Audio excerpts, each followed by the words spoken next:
those in return order. to capitalism, it's like the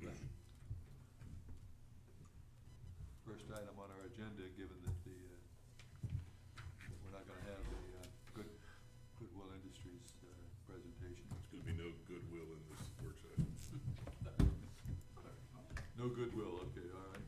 Unless you would like to do the presentation. All right, so the next item is the Department of Fire and EMS transport policy. Mr. Chairman, members of the board, you've reviewed this policy at your August 11th meeting. This was followed a presentation by Chief Parkinson, Assistant Chief North. You all talked about it and felt that there were some refinements that could be made, but the language generally aligned with you all's policy, standing policy. I took what direction and comments and the sense that you all and made some edits. Allison helped me with some of those. That's why there are two colors for this, light blue, lighter blue colors. What I included into your package were two copies, one with the actual edits and then from the copy that is accepted all the edits. I can go through those if you'd like, or I think it's fairly straightforward. I made some changes just for readability, but at the end of the day, there is some discretion and judgment that needs to be used by our EMS providers, and that the factors really were part of what I thought you all were thinking were the ones where the discretion comes in, and then at the end, it's certainly, this is not necessarily where something where the EMS providers should be charged with avoiding conflict. There's a lot of moving pieces and parts going on at the time that somebody is picked up by our EMS folks, and this is not one of those instances where we need to add to any kind of self-inflicted conflict over it. So I'll stop there.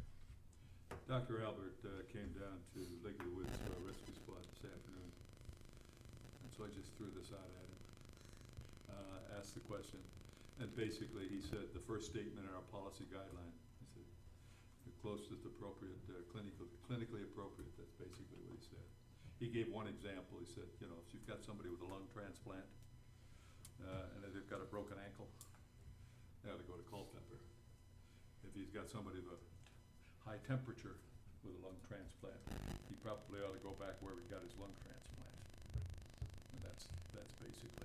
And I guess that my reaction in seeing this again was, I would hate to be the one to try to communicate this to our EMS providers, this many words. I'm not sure it would be possible. I mean, it seems to me that what we want to get at is, I made some notes, this is not an attempt to do it, but if we can't say in one statement what we were talking about, then we don't know what we're talking about, is my view.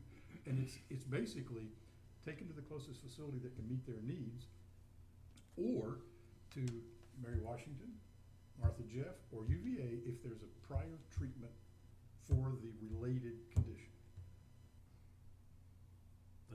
Those might not be the smoothest or the most perfect words. That's a good summary, and that would be consistent with what Dr. Albert said this afternoon. Right, but to get into this issue of worrying about whether if you're gone a long time, there might not be service available to the I mean, you know, you can't not take someone to a particular hospital because you're worried about the possibility that there might be somebody else that needs you maybe at some point in the future. I mean, you get into those, you know, that matrix of probabilities, and you're going to go nuts. That's why I really think there are too many words here. Well, I think, I agree, and I think here's the problem. It was never my intention of getting into details like, you know, Multi-system trauma. Yeah, Yeah. thank you. That's not something the board needs to be getting into. What the board needs is what this board member needs is about 2 sentences of common sense, which says in so many words, the following notwithstanding, use your head when you're dealing with patients. I mean, that's not, I don't expect, use those very words, but that's what I'm looking for here. Yeah, these are the basic rules and regulations, but sometimes things happen which are out of bounds or halfway out of bounds, and therefore, in that case, we expect you to use to use some common sense. And we're not gonna hit you over the head with a hammer when you use your common sense. Yeah. Yeah, and I also came to the thought that we should name the hospitals, that, because we don't want to include probably VCU or Roanoke International or these kind of things. I mean, it really is, Mary Washington, Martha Jeff, UVA, or Culpeper. I'm not sure about Stafford, or whatever it's called, but I mean, it's pretty clear the ones we're talking about, it seems to me. And if there's a treatment history at Mary Washington, then, okay, I'm fine. Take them to Mary Washington if it's a related, I mean, deal. we're relying on these people to save people's lives. And meet a public need. Can't we assume that they've got enough common sense to understand that there is 1 out of 5,000 instances where you can't go by, you have to. I have a question here because I don't know the answer. But for the multi-system trauma gunshots, closest trauma center, is that Culpeper, is that UVA, is that Martha Jeff, or Mary Washington if you're on that end of the county? Which, not so much to be in the thing, but for my own edification, so that when someone raises hell with me, it's UVA or Mary Washington. Oh, there are Mary two, I Washington think. is a trauma level 2 facility.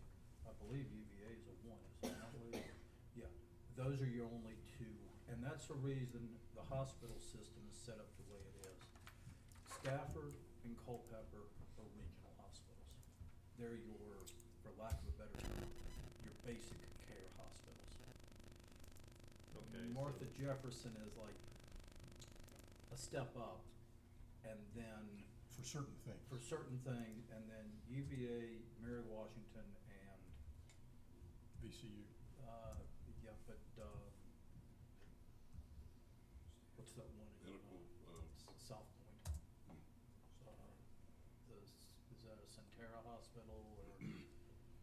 We haven't put that into our, Right, but I'm just saying that's it. But by trauma, you're talking about automobile accidents, falling off a ladder, Gunshot. gunshot wound. Have we ever had a situation where we had one of these problems of somebody not being taken to the right hospital that came out of an automobile accident or gunshot wound? I don't think we've No. had any problems, whether it's an acute situation. It's not a question of trauma. With a MI or anything like that. Where it's been is, I I've just wanna had get this. to a doctor. Yeah, I've had this kidney problem, and I've been Yeah. down here at UVA, and I've just broken my leg. Well, we've got some feedback. I mean, Yeah, that's, it's kind of a rhetorical question, but yeah, I mean, that's my point, is the trauma is not where these things come from. the one thing you just mentioned, Jim, that is in the last sentence of the 3rd paragraph under policy guidance. Any adverse impacts to service coverage for the Department of Fire and EMS during the transport to and return from the alternate facility. That's a question that you said you would not like that.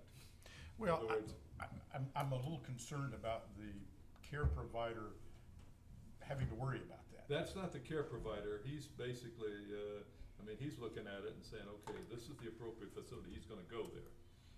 It's when the guy says, I wanna go over here, and I'm gonna take me out for an extra hour or hour and a half out of service.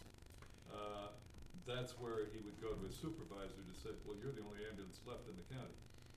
Those are the kind of things that go on. And it's not his decision with regard to the impacts of service. That's where he would be going to his supervisor. Because if it's appropriate to go to VCU because of the medical condition, then this one doesn't apply. Well, but the way this reads now, it says other factors to be considered by the EMS provider. And then it goes on to talk about that issue. That's what caused me to catch it. I mean, it's a judgment that it should come into play at some point by someone. I'm just not sure that it should affect the decision made. Why can't we have this brief paragraph in which says, you know, there are circumstances that are different, and then list 2 or 3 examples of that? I mean, why does this have to be, why do we have to get off into the weeds of this is, I almost feel like the board should not get in the middle of the actual transport policy. Because that's what the people who have a medical degree should dictate. It seems like to me the board though has a right and a responsibility to give some common sense guidance on you know what we expect in situations that are not clear, and they're very rare. Part of the reason that we established the board policy was the fact that when individual EMS providers were making these medical decisions. But this is not board policy. This is standard operating guidelines. Understand, Orange County Fire and EMS. But that's where it got into it, because the individual provider was being jerked back and forth. I'm not making this. I'm not saying we shouldn't have this language in there. I think a language should be in there. Yeah, but it was basically giving. But I'm saying there should be a paragraph there that also says sometimes you need to use your head. And I'm that's obviously shorthand, and I don't mean to actually have that put in there. But Well, I don't want to get into defining. Well, I don't want us to start arguing about. Well, you know, I think multi-system trauma should be in there, but not significant burns. I don't think significant burns should be in there. Okay, I don't think the board's got any business getting into that. This is what the professional thinks. Then I'm willing to accept that they know what they're talking about. Well, to me, it's a very quickly implemented 2-step decision process. You know, what's the care that's needed, and what's the closest place to get that care? But for a pre-existing relationship with a different hospital that's related to this condition, they go to the closest. And the only 3 alternatives are Martha Jeff, Mary Washington, UVA. And then they have to have a relationship with one of those 3. Hey, you're off. and that relationship should be with the condition that they're going to the hospital. Non-trauma, pre-existing relationship. What's that? Non-trauma, pre-existing relationship. Well, trauma fits in the first one. What is the medical need? If it's a trauma, that's step 1. Well, but I mean, we could argue this back and forth. You could have been to UVA, and they could have done some work on your leg, and you're an automobile accident, and you know you broke your humerus before, and now you've broken one of the lower bones. Right, but I don't know the technical term for. And so I mean, you can make an argument that you should go back, and I don't think that makes a lot of sense. No, and I tried to cover that by saying it has to be related to the condition, the current Right. condition. Yeah. It has to be As I said, corrected. Dr. Albert's condition, you got a temperature and you have a lung transplant. Right.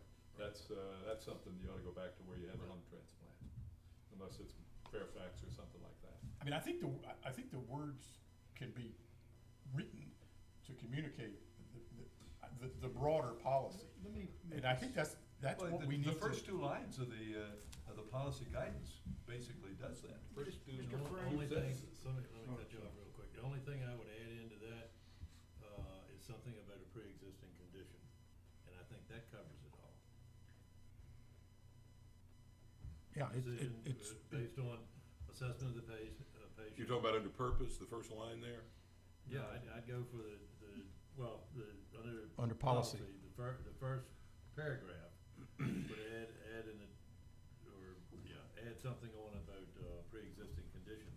Well, that's what you got in the second paragraph there. Right, but I agree that we can keep all the other stuff as well, they can keep it. anecdotal, but the policy should be simple. You go here, basically, unless there's some reason that you shouldn't. Right. I think that is the essence of the policy. And by the way, I don't like the term clinically appropriate as words coming from us, because I guarantee you, we don't know what the heck that means. But to say something simple like it meets the needs as determined by the provider. Basically, me, because I'm trying to garner the direction in the sense of, there are two really significant paragraphs, or the first two paragraphs. Yes. The first one's mandatory, it's shall, okay? Second paragraph is discretionary, it may, meaning providers shall do this, if not but for, notwithstanding, as Mr. White says, then that's the second paragraph. And I think really, if I understand you all's discussion, everything after that really is kind of extraneous. Well, I think it's important, but I don't think it should be, yeah. But, Okay, so the difference between paragraph 1 and 2 is shall and may. and I would think, and I think on the second paragraph, to get this into a geographically not open-ended, because it's an alternate facility, well, it doesn't define where that is. And then you could add actually another sentence, alternate facilities are only 1, 2, Martha Jefferson, Culpeper, UVA, and just leave it closed like that. I'm fine with that. I would prefer to say what we want to say in one sentence, and I think it is doable in one sentence. Well, and I think two, which I kind of agree, is one is shall and the other is, more the opt-out for specific reason. It's the unless. I've never been able to say anything in one sentence in my life, so I'm not even gonna try here. Well, I took a stab at it. It wasn't perfect, but I convinced myself that it was doable. As I look at this thing, the only thing I think is that is a factor which should or should not be included. And that's this business of adverse impact to service coverage. That's something other than medical necessity. And whether or not that's something we want to consider, or do we say we take the patient we got and we do the best for him, and if there's nobody around for the next patient, that's the next patient's problem. Well, it would be anyway. Yeah, but I unless mean, he's, we're at unless the he's case gone. that you had to go to UVA. Huh? We're at the case you had to go to UVA for a burn. It doesn't really matter. That's There's right, still but nobody if here, you're taking somebody to UVA for a sprained ankle, You shouldn't be doing that. And I think our policy, Unless it's closest. well, yeah, unless it's well, close. yeah, And you've it got could- situations in your area that. Right. Well, that's why, I mean, let me try my words one more time. Transport the patient to the closest hospital that can meet the needs of the current condition, or Mary Washington, Martha Jeff, UVA, in cases of prior treatment for a related condition at that facility. I don't see anything wrong with that at all. It's a little long. It is one sentence. I didn't say it was a beautiful sentence, I just. You didn't say it was a short sentence. Let me, well, we're doing. I just keep coming back to this issue of we're in a way, we're kind of, because let me make sure I understand. This policy guideline is the actual policy guideline of Orange County Fire and EMS. Yeah, it's not. People's lives, to one extent or another, will hinge on that. And while I understand that we have a responsibility for agreeing to that, it's not, we didn't sit down and come up with it. I mean, the professional EMS people did that, correct, Ryan?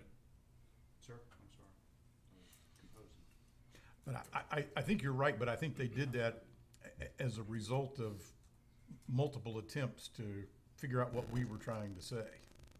Because if you, I And mean, that this has makes- become a camel. And that makes me nervous, yeah. It's a camel with 3 humps. I thought Jamie brought this up to start with. He caused it. I thought Jamie brought all this up to start with. My point is that to me, there's a difference between a board directive, which I know everybody gets, concerned about, and the actual EMS policy. And to me, that's why I saw this as being more of we needed a preamble paragraph, but, Or we could independently adopt a policy statement and say, prepare your SOG to fit this policy statement. Because I agree, Or to we go should with- not write the SOG. yeah, or or to go in the front of the book, you know, as a page before you get to page 1 of the policy. This is where the Board of Supervisors is at. This is the expectation of the Board of Supervisors. I don't want to get into the medicine of it because I'm wholly incompetent to do so.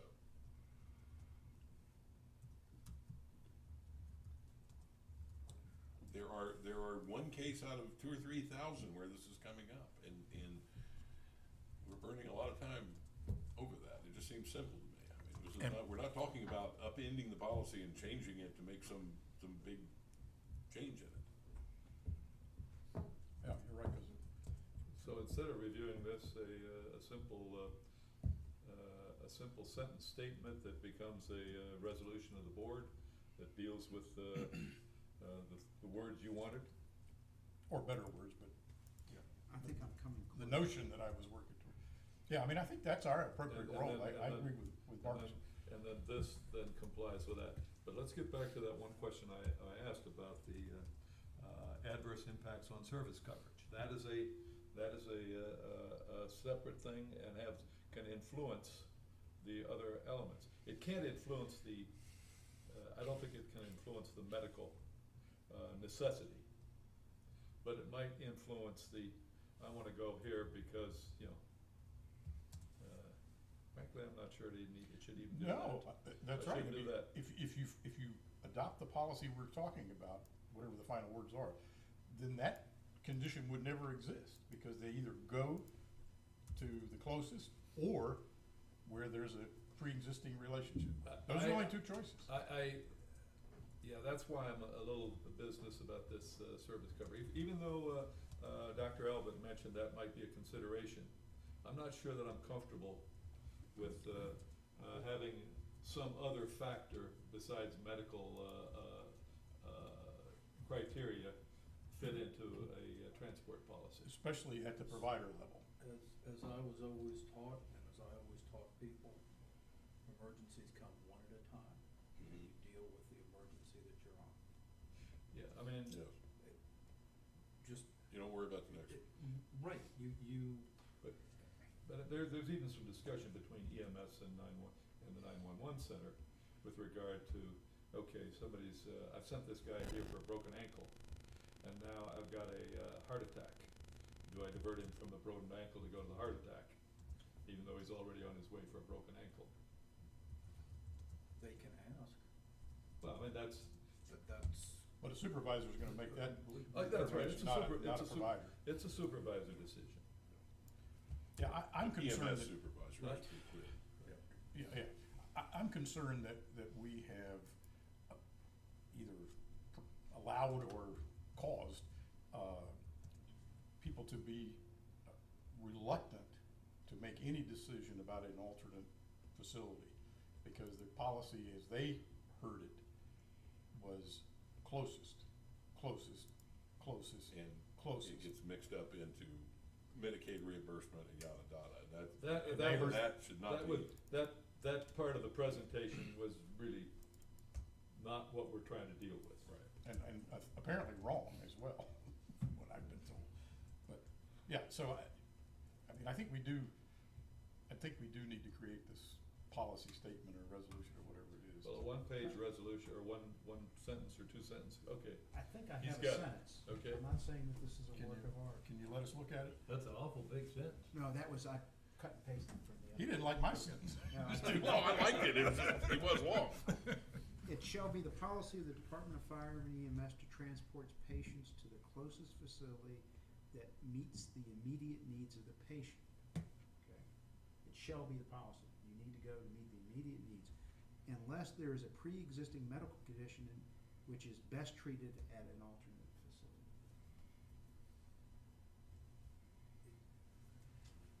It shall, unless there's a pre-existing. but if their gotta be immediate related to- need, but if their immediate need is not the pre-existing, Right. it throws that second part out the window. You gotta relate it to the current. I put this up for debate, but I'm trying to get it down to one. I think you need to, your sentence has gotta say, it shall be unless, or, connect that as one sentence, unless there's a nice connector. You can use a semicolon or something, you know. We have, you know, we have writers in our midst, they can tell us whether we're. Unless there's a pre-existing medical condition related to the immediate need. What I was thinking, is that, But it's not a pre-existing medical condition, it's a pre-existing treatment at one of three places. Yeah. That's what we wanna say. I mean, you gotta get this, Yeah, I mean, somebody could have had heart problems for years, but if they haven't been treated at any hospital, then they that can't. that you know. doesn't, that's not an Yeah, unless. that's not part of Unless it. unless he's having chest pains. And then you wanna take him to Mary Washington or UVA. Oh, gosh, don't get the lawyer involved. You want no part of this. I saw him sitting over there hiding, so. He's gonna lower his Even our professional writers won't know part of this. I can tell by the looks on their I faces. know. These guys are. No, they're not gonna touch it. I guess what I hear is if we get it down to one sentence, it is this policy, unless there's an intervening circumstance that changes that policy. But I think we have to be careful, Brian, is that the unless has an equal weighting to the shall. Cause it could be the determining Yeah, criterion. yeah, unless it's pretty important. Unless is important, so you can't state it in such a way that one appears to take precedent over the other. It's an either or. Why don't, rather than spend another half hour on this, why don't, let, Brian give us a thing and just sort of route it around and we can sit there and wordsmith it, on an individual basis. Do you wanna take this one sentence that I've started as a starting point? Yeah, you can email it to us. Yeah. And maybe Jim can email us his sentence. Yeah, and we can, all, do wordsmithing. Let me just read this sentence so we get at least the right starting block. It shall be the policy of the Department of Fire and EMS to transport patients to the closest facility that meets the immediate needs of the patient. Unless, however, I mean, you all, or there is a pre-existing treatment relationship with an alternate, so that, put that down. No, keep your first sentence with, This would include, you almost have This to have will that part and include- then say, this would include, because otherwise you're kind of, pre-existing conditions, for which previous treatment. because you don't wanna get into that, Yeah. basically, he said, she said scenario. The way it's written, Brian, you would, the only way that sentence makes any sense is to put a period after you do the first part. Because if you're taking it to the facility that is best able, then there is no unless. Right. So Because, what we're. because a person with a pre-existing condition, that hospital at a further distance is the best. Exactly. Most We clinically. can, we can get this up Exactly. on the screen right now. Well, let me just add one more confusion. I'm still gonna argue somewhat for naming the places involved, because it's possible that All in we one come, sentence. that we come across Go to a Word doc. patient that has had something done at VCU or beyond. And I'm not sure we wanna, I don't think that needs to be in this statement though, Jim. I think that could be in the overall, policy that, you know, Orange County only goes to these 4 hospitals or these 5 hospitals. Okay, that's- We don't go beyond that. yeah, as long as we address that somewhere, because I don't It's wanna. 4, right? Mary Washington, I Culpeper. think it's only 4. And the 2 in Charlottesville. We don't go anywhere. Reading.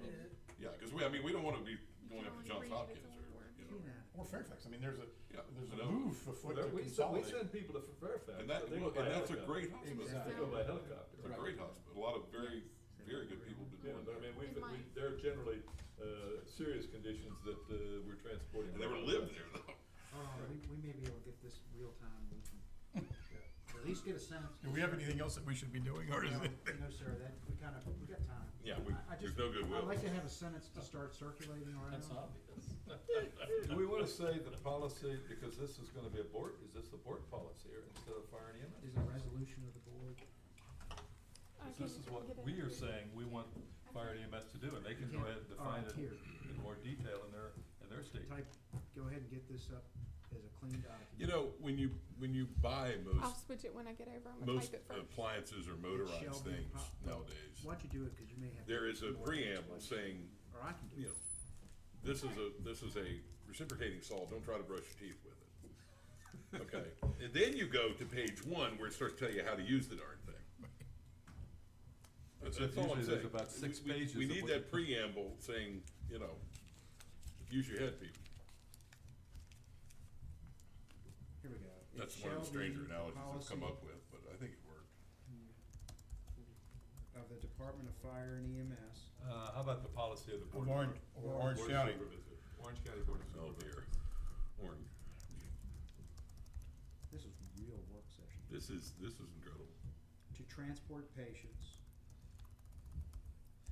She types like I do. This is, to the back closest and forth. facility we're putting a lot of pressure on Allison here. meets the immediate needs, that meets the immediate needs of the patient, The period. immediate, how about just meets the immediate medical needs? Medical needs, there you go. Okay, can I throw a real Period. wrench in here? What if it's a psychiatric patient? Well, that's medical, isn't it? Yeah, that's medical. Yeah, that's Well, just this is law why I enfor- wanted to law name the 4 enforcement takes care of hospitals. that one. Okay. Then this is where I got, this would include pre-existing treatment relationships with alternate. Well, Well, see, try it with an or, just to see if we can get there. Take out the Or. period and Yeah. put in the word or. Because I want these to be equally, Or Have an equal set. alternate facility. I would write it more, yeah, that's right. If the patient I has a won't brook medical any argument condition from having which is being treated at the alternate, medically followed at the alternate facility, period. Say Okay. that again. where are my words? Now, my problem, Brian, is that you're sort of, that sentence sort of contradicts itself. Because if it's the policy to go to the closest facility that meets the immediate medical needs.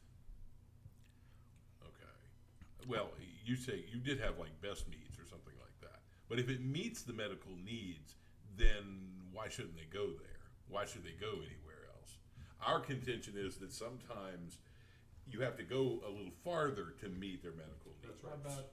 Well, that's why Or an alternate unless, well, no, I would get to, I would say, This is all off the record. yeah, This right. is a work session, this is the way. They couldn't figure out how to create a record from this. Mark's statement that you put a period at the end of patient, you've basically covered all the bases. But what you haven't done is make that extra point that this includes, and that part of the equation is if they've got a pre-existing. Yeah, I think. So we- that's what needs to be put in there, because that's the point we're trying to get across. Try this, or in cases of or in cases of treatment for a related condition to the facility,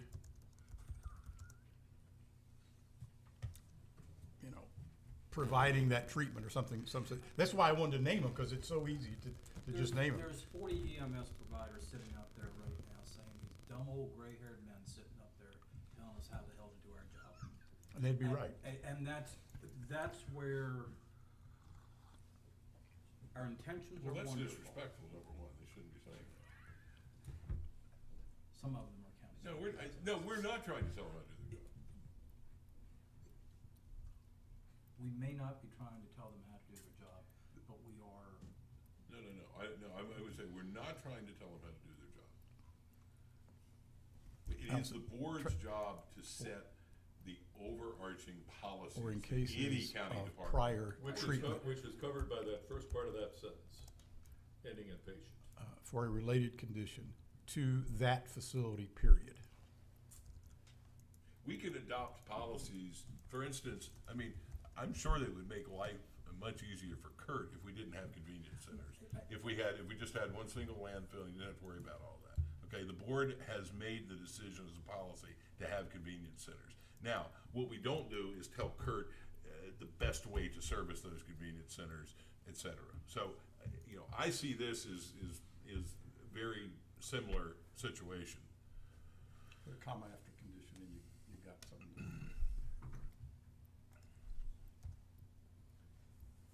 I would disagree. I'd go, this is my thought, go to the immediate medical needs of the patient as determined by the medical provider, not us. Them.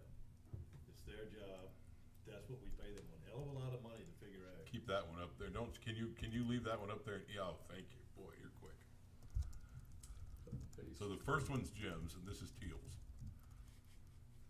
Yeah, well, I mean, I agree with his point about the determination should be by the EMS provider. Okay, how about, I like the second one. could we try after immediate? He borrowed that. I had to think too hard. Okay, that's good. So make it, Could we go? We need the energy. yeah, Immediate medical needs of the patient, including related ongoing medical conditions.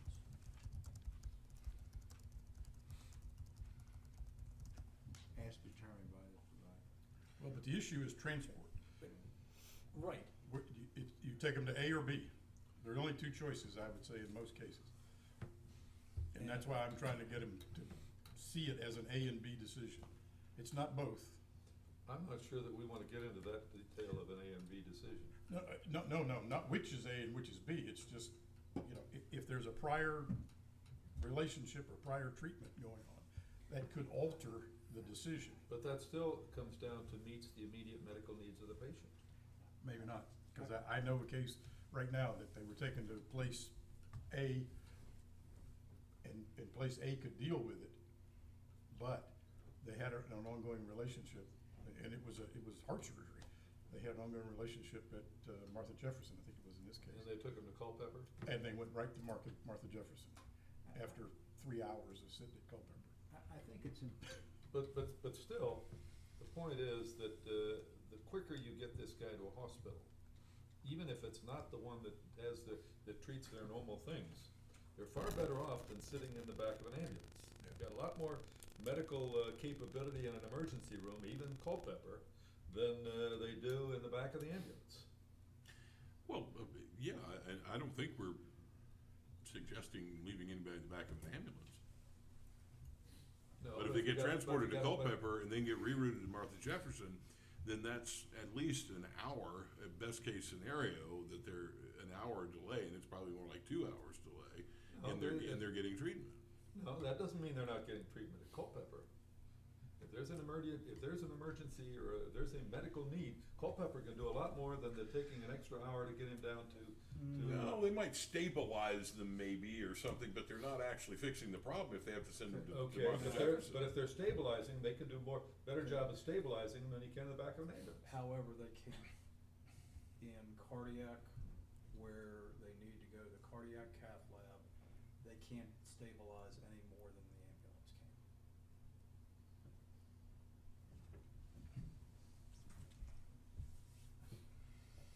Well, that's why I say just leave it as determined by the medical provider, because it's What do you not mean by, when you say medical provider, what do you mean, who are you talking about? the EMS. Well, I have a little problem with putting that in there because that's, Yeah, I think. we're they again, we're again asking them, we're basically just asking them to make the decision, and I don't know that,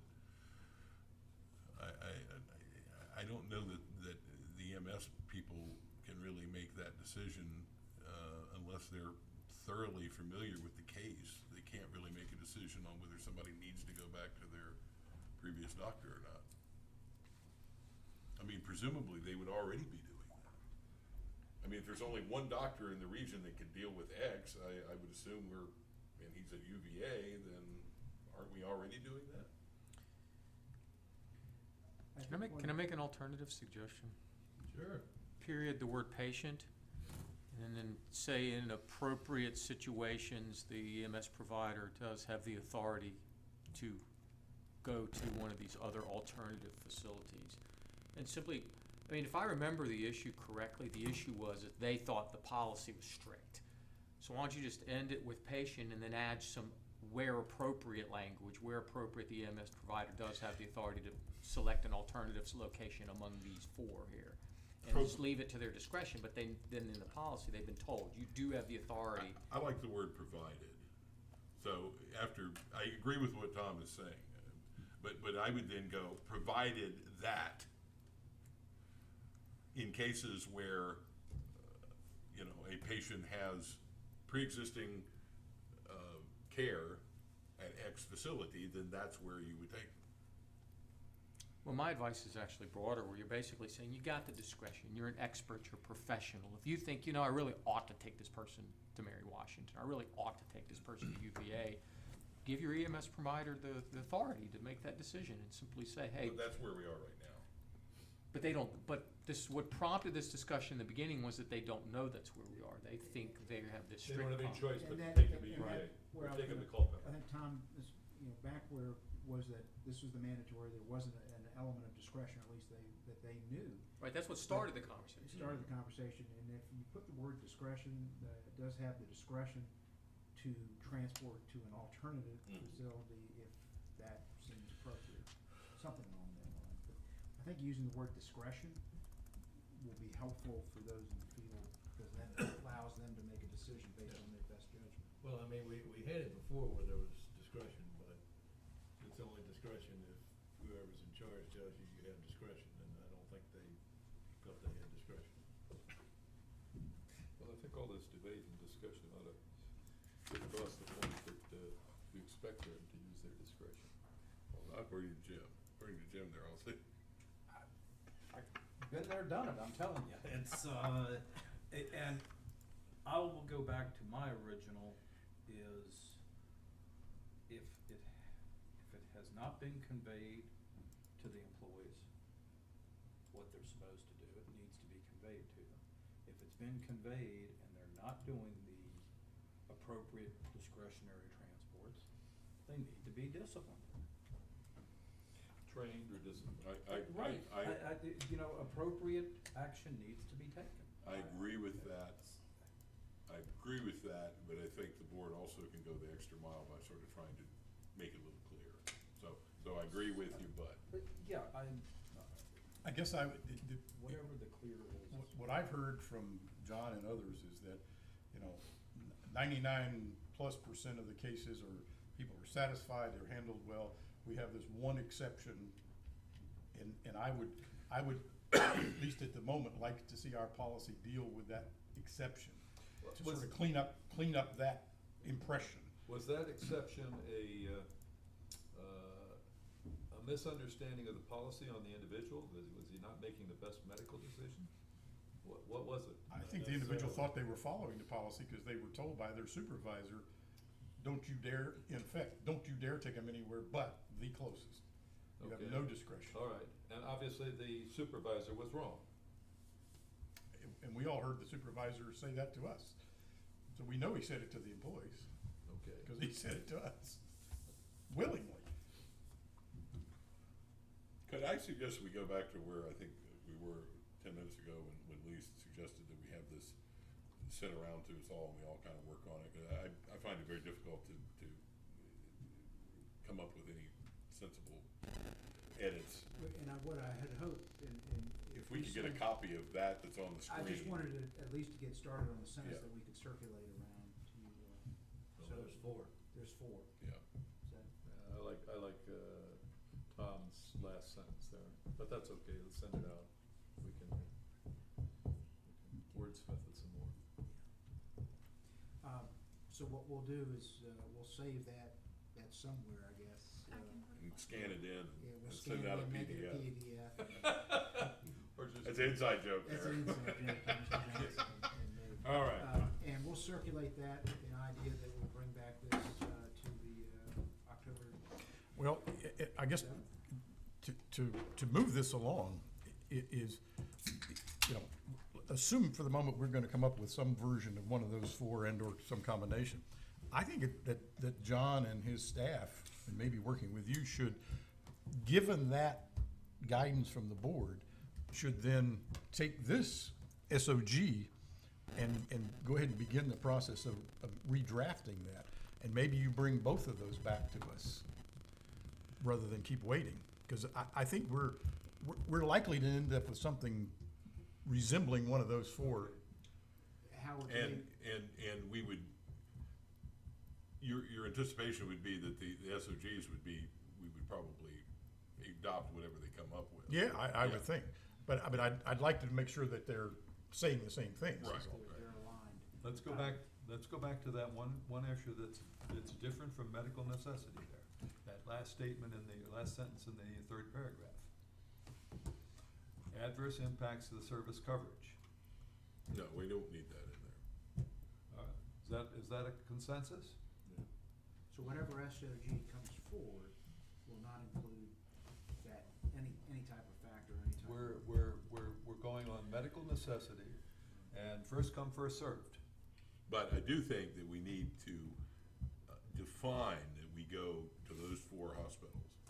And anything outside of that would be some, I'm not sure it needs to be in our policy, but it probably ought to be in the SOG. Well, and you well, don't- yeah, that's you what I don't mean. have to say No, that's it. what I'm talking about, yeah. You don't have to say the four hospitals, you can say within a mile radius, and that encompasses all of them. A mile radius of what?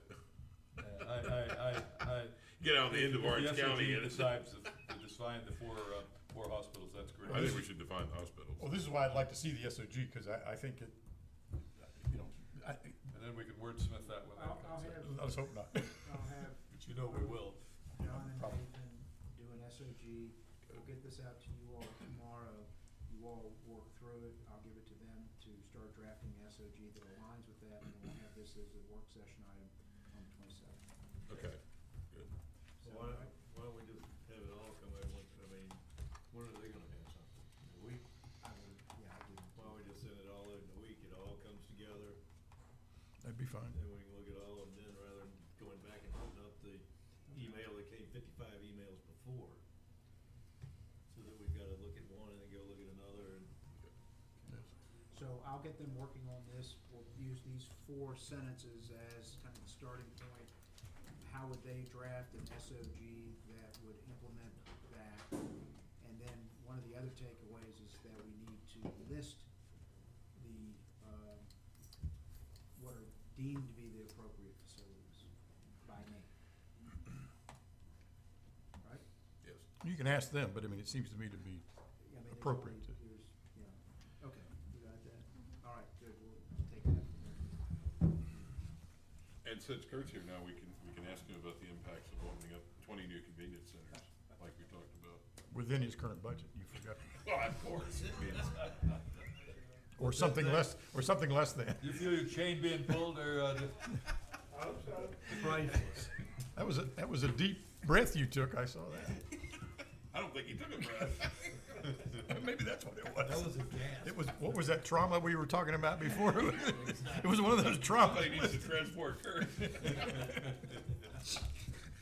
What would be his nearest appropriate facility?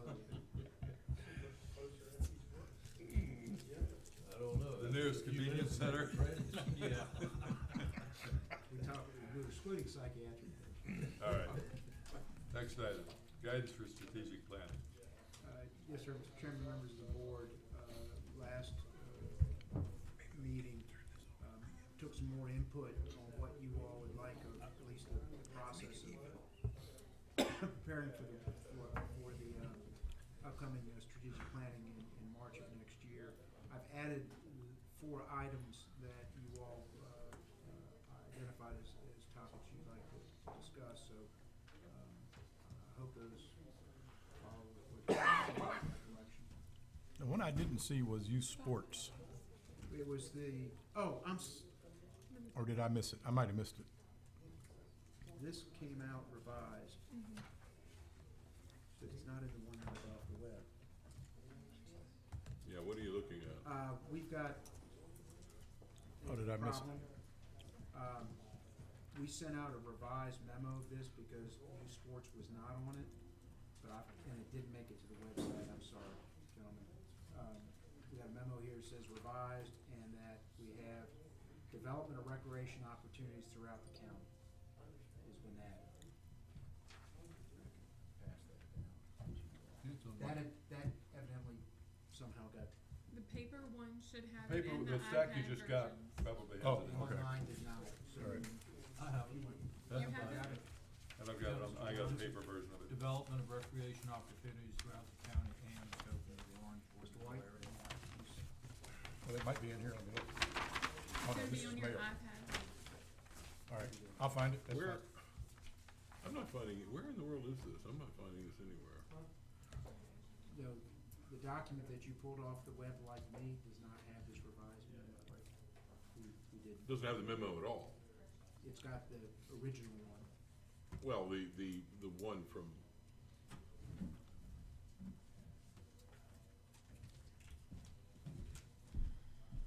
I'm seeing old stuff here from 2014 and, That's the memo that was there. oh, you're talking about this? Cover memo. Yes, sir. Oh, you're just talking about the cover memo? Yes, sir. I just added the recreation opportunities. Okay. Yeah, I missed that. Allison had written it down for me to put in the memo, and I just missed it, so we caught it. So let me revisit and update, as needed, the existing strategies which were the original discussion in the 2014 retreat. Zoning and subdivision regulation for agricultural areas identified by the comprehensive plan. Okay. Household recycling practices and policies, scoping of Orange, Gordonsville area pan, and development of recreational opportunities throughout the county. Those would be the 5 topics. If that sounds okay, then we'll proceed accordingly.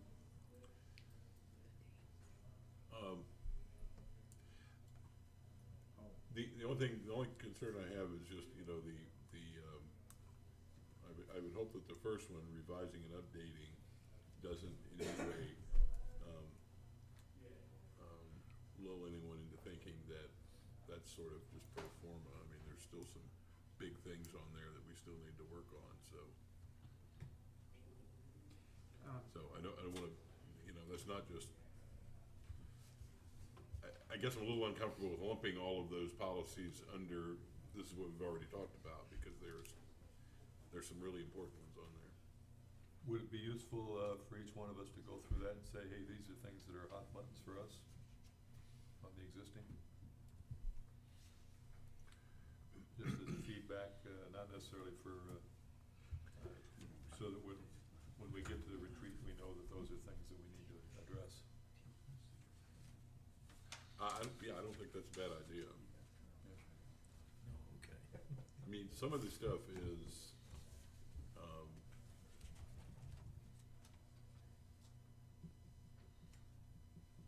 Some of these things show adequate progress, Yeah. and we can just let them continue to run. And- Others and- maybe need some intervention.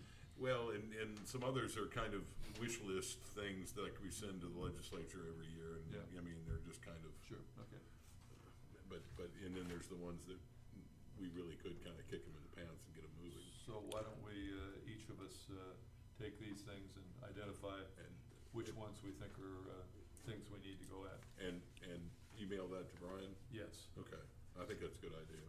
We might even wanna change the verbs there to something more like assess and reprioritize from those lists.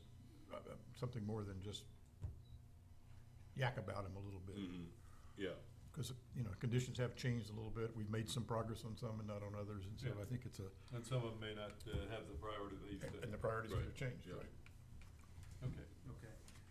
Also, Ms. St. Clair has given us, we've worked through the availability, either March 5th and 6th, which is Saturday, Sunday afternoon, or March 12th and 13th, is Saturday, Sunday afternoon. Are any of those 2 weekends particularly a void for the board, or can we go ahead and set that?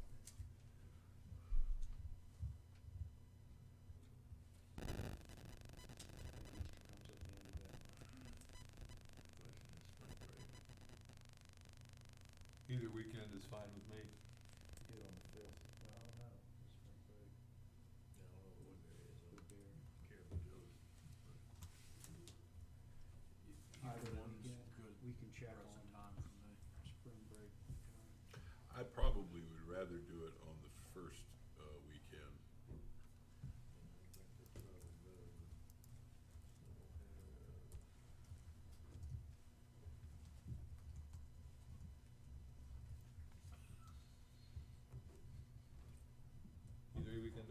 I'm gonna delay decision for a few more weeks.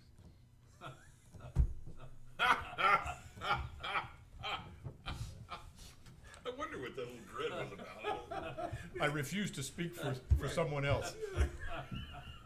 Spring break, March 5th. So tentatively, are we doing March? It's still during that week. So the rest of us can decide. Both those weekends. Alright, well, it starts in, I'd rather do the first one then. You got a, issue with either one weekend? It's okay. Well, my question was spring break for Woodbury, which starts the first weekend and ends the second weekend. So those two weekends, So the first one would be better. we'll set it for the first. Okay, fifth and sixth. first weekend. Is that good with you, Jim? He's not saying. I went to Dr. Google and It might not matter. So it will matter. all right, so we're setting this and then you all to communicate what are the priorities for each board member. We've got the list of things, so that that first bullet, we're picking up on stuff, and we go along with the other 4 bullets of things to look at. But, through that big, long priorities that we have today, let's just, make our own comments on it and see where we wanna go. All right, I think that concludes your work session, Mr. Chairman. All right? Okay, we have a 3-minute break.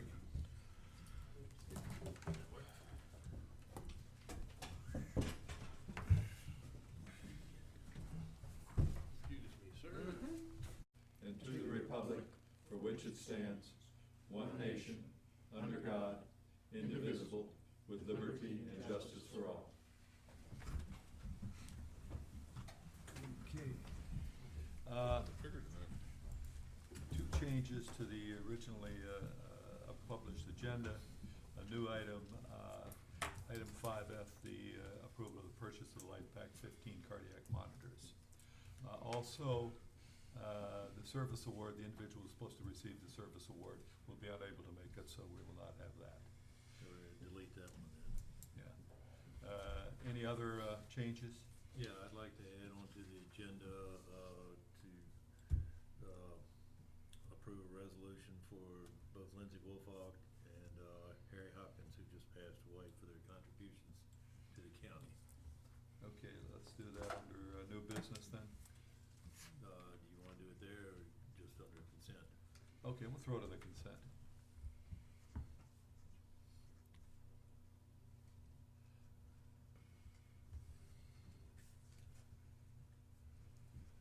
Okay, any other As changes? modified. Second? Second, third. All in favor, say aye. Aye. Okay. Next is the business spotlight. Mr. Jenkins, Orange County Roasters. How you guys doing? Good. Like you said, I'm Harrison Jenkins, Orange County Roasters. We're located off of 20 and Monrovia. We're a very small business, micro roasters. We have a focus on wholesale and private labeling. We offer private labeling at no charge, which people really like. It offers them a chance to, expand their business and, brand themselves while also bringing income to us and bringing income to them. We're completely family owned and operated. I'm the son. My mom works there as well. My mom and my dad are the owners, and my grandma works there. If you all know Deb and Al Welker, they started the business about 6 years ago, I want to say, and we purchased it from them about a year and a half ago. Yeah, so we're all around Orange, everywhere you look, basically. List of different venues we're at: Chestnut Hill, Elmwood Sparks, Holiday House, Willow Grove, Montpelier, Lake of the Woods, Liberty Mills, Lightwell, Marshall, Millers, and Real Food. A lot of these companies, we do private labeling for them, and at the same time they sell our coffee, so we're getting our name out through them and they're getting their name out through us. You say at the Fairways Cafe in Lake of the Woods, you do the rest of the clubhouse as well? We're working on the clubhouse. We just got in the Fairways, I guess it was maybe 2 months ago. Okay, But yeah, we're working on the clubhouse. Alright. We're trying to find equipment for them right now okay. because they need high volume equipment and we're really small and that equipment's really expensive, so we're trying to figure out how to make it Okay. work. Alright, good. Yeah, in addition to providing coffee, we do a bunch of fundraisers, which, you know, helps community make a little bit of money. We're involved with the Locust Grove Middle School, Flat Run Church, Grimes Memorial School, and Cortland High School Royal Brigade Marching Band. Yeah, and these fundraisers, they work out awesome. We basically provide the private labeling, so each individual place has their own blend and their own, you know, unique coffee that they have. And so they go out, they sell as much as they can, they bring it back to us, we package, we label, we do everything for them, we bring it back to them, and they distribute throughout the community. So there's a Locust Grove Middle School coffee? Yeah, there is. As long as you purchase it through them, it's one of our blends. We created the blend, but we private labeled it to them under their name. So yeah, if you know anybody at Locust Grove Middle School, go ahead and buy some. Yeah, we have a bunch of different offerings as well. We import from 13 different countries. We have 2 brokers that we use. One's in New York and one's in New Jersey. It's impossible to find any brokers in Virginia or really anywhere up and down the East Coast other than New York and Florida. So we bring in from 13 different countries. You can see on the list, so many. We offer all of them in medium roasts and some of them in dark roasts. Additionally, we do a bunch of different blends, 5 different in-house blends, and over 30 different flavors. I listed a couple of the more popular ones, but you know, the list goes on and on. So a new thing we've done recently is wine-infused coffee, and we've been watching the coffee market. A lot of people are interested in bourbon-infused coffee. And so we kind of thought, you know, Virginia is wine country. 5th in the state. There's supposed to be 190 wineries, I guess. And so there's actually no alcohol in the coffee. We went around and we found the most used and abused Merlot barrel we could. Typically vineyards only use a barrel about 6 times. And so we found a very saturated, very, for lack of a better word, stinky barrel. And we toss our coffee in a cheesecloth, throw it in the barrel, and infuse it in the scent, and it comes out smelling like Merlot, tasting like Merlot. I actually have a bunch of samples out there. They're pot packs. You just rip them open, toss them in a filter. It makes 1 pot of coffee. So on your way out, feel free to grab as many as you want. Plenty of samples out there. I put my card and all that too. And finally, Golden Bean North America. So this is a big accomplishment for us. We are very small, like I said. We've been doing this for a year and a half now, so you know we're relatively new at it. But we went out to the Golden Bean North America, which was in Portland, Oregon, and we were competing against about 150 different roasters, primarily from the Northwest, which is, you know, coffee snob country. And so we came back with a bronze medal in espresso, which is really awesome for us. It was something we did not expect, and I was the youngest person there, youngest roaster by 10 years. So that was pretty big for us, and we were pretty excited. And that's basically it. Any questions or anything? Mr. Johnson asked, is there a Orange Board of Supervisors private label? Yeah, if you guys wanted one, we could do it. For sure. Anything you need. Fix us right up, right? We're here to please. As long as it's not old and stale. Yeah, that's right. You might not like to. Where do you actually do the roasting? We do the roasting at our warehouse, which is corner Monrovia and 20. So if you're coming into Orange, you pass the Harley Davidson. We're basically the next building on the left, across the street from Dawson's Garage, next to that car wash. And you know when they're roasting. Yeah, you can tell it. You want to stop for a while. Yeah, definitely. A question for you. Mm-hmm. The Keurig machines. Yeah. They make a little thing you can put your own Yeah, the blend little in carafe. there. Mm-hmm. Do you have a blend or a mixer that works in those? Okay, so 'cause if you were to come ordinary in coffee does not. and you wanted to buy a bag of coffee and you had a carafe, we could grind it specifically for that carafe. Currently, we have these new things. I can't remember who they're made by, but they come from like Texas or something. They're K-Cups, but they're not made by Keurig. And so we're working on figuring out how to get that packaged and how to get that delivered and how to get the perfect blend in there and all that. So we should have them in a month or 2, but that's what we've been saying for the past 6 months. That should be a great product. because Yeah, people- definitely so. And we're really excited about it. It's just been a little bit more difficult than we thought, than we originally anticipated, because it takes a lot of work. very small amounts of coffee to go in there, so we have to have a specific scale to use, and we have to have this specific spoon, and it takes a long time to package them. You may wanna talk to the sheriff's office, they may have those scales. But you don't know what that's infused with. That'd be a different infusion, huh? Yeah. Do you ever have tours of your roasting facilities? Yeah, I think it's the Inn at Willow Grove offers roasting tours throughout our facility. But if anybody ever wants to come in and see the roasting and look at the roaster, we're happy to show everybody around and give them the whole tour. There's not much to it, but happy to show anybody anything they want to see. Yeah. You do anything with Hawaiian coffees?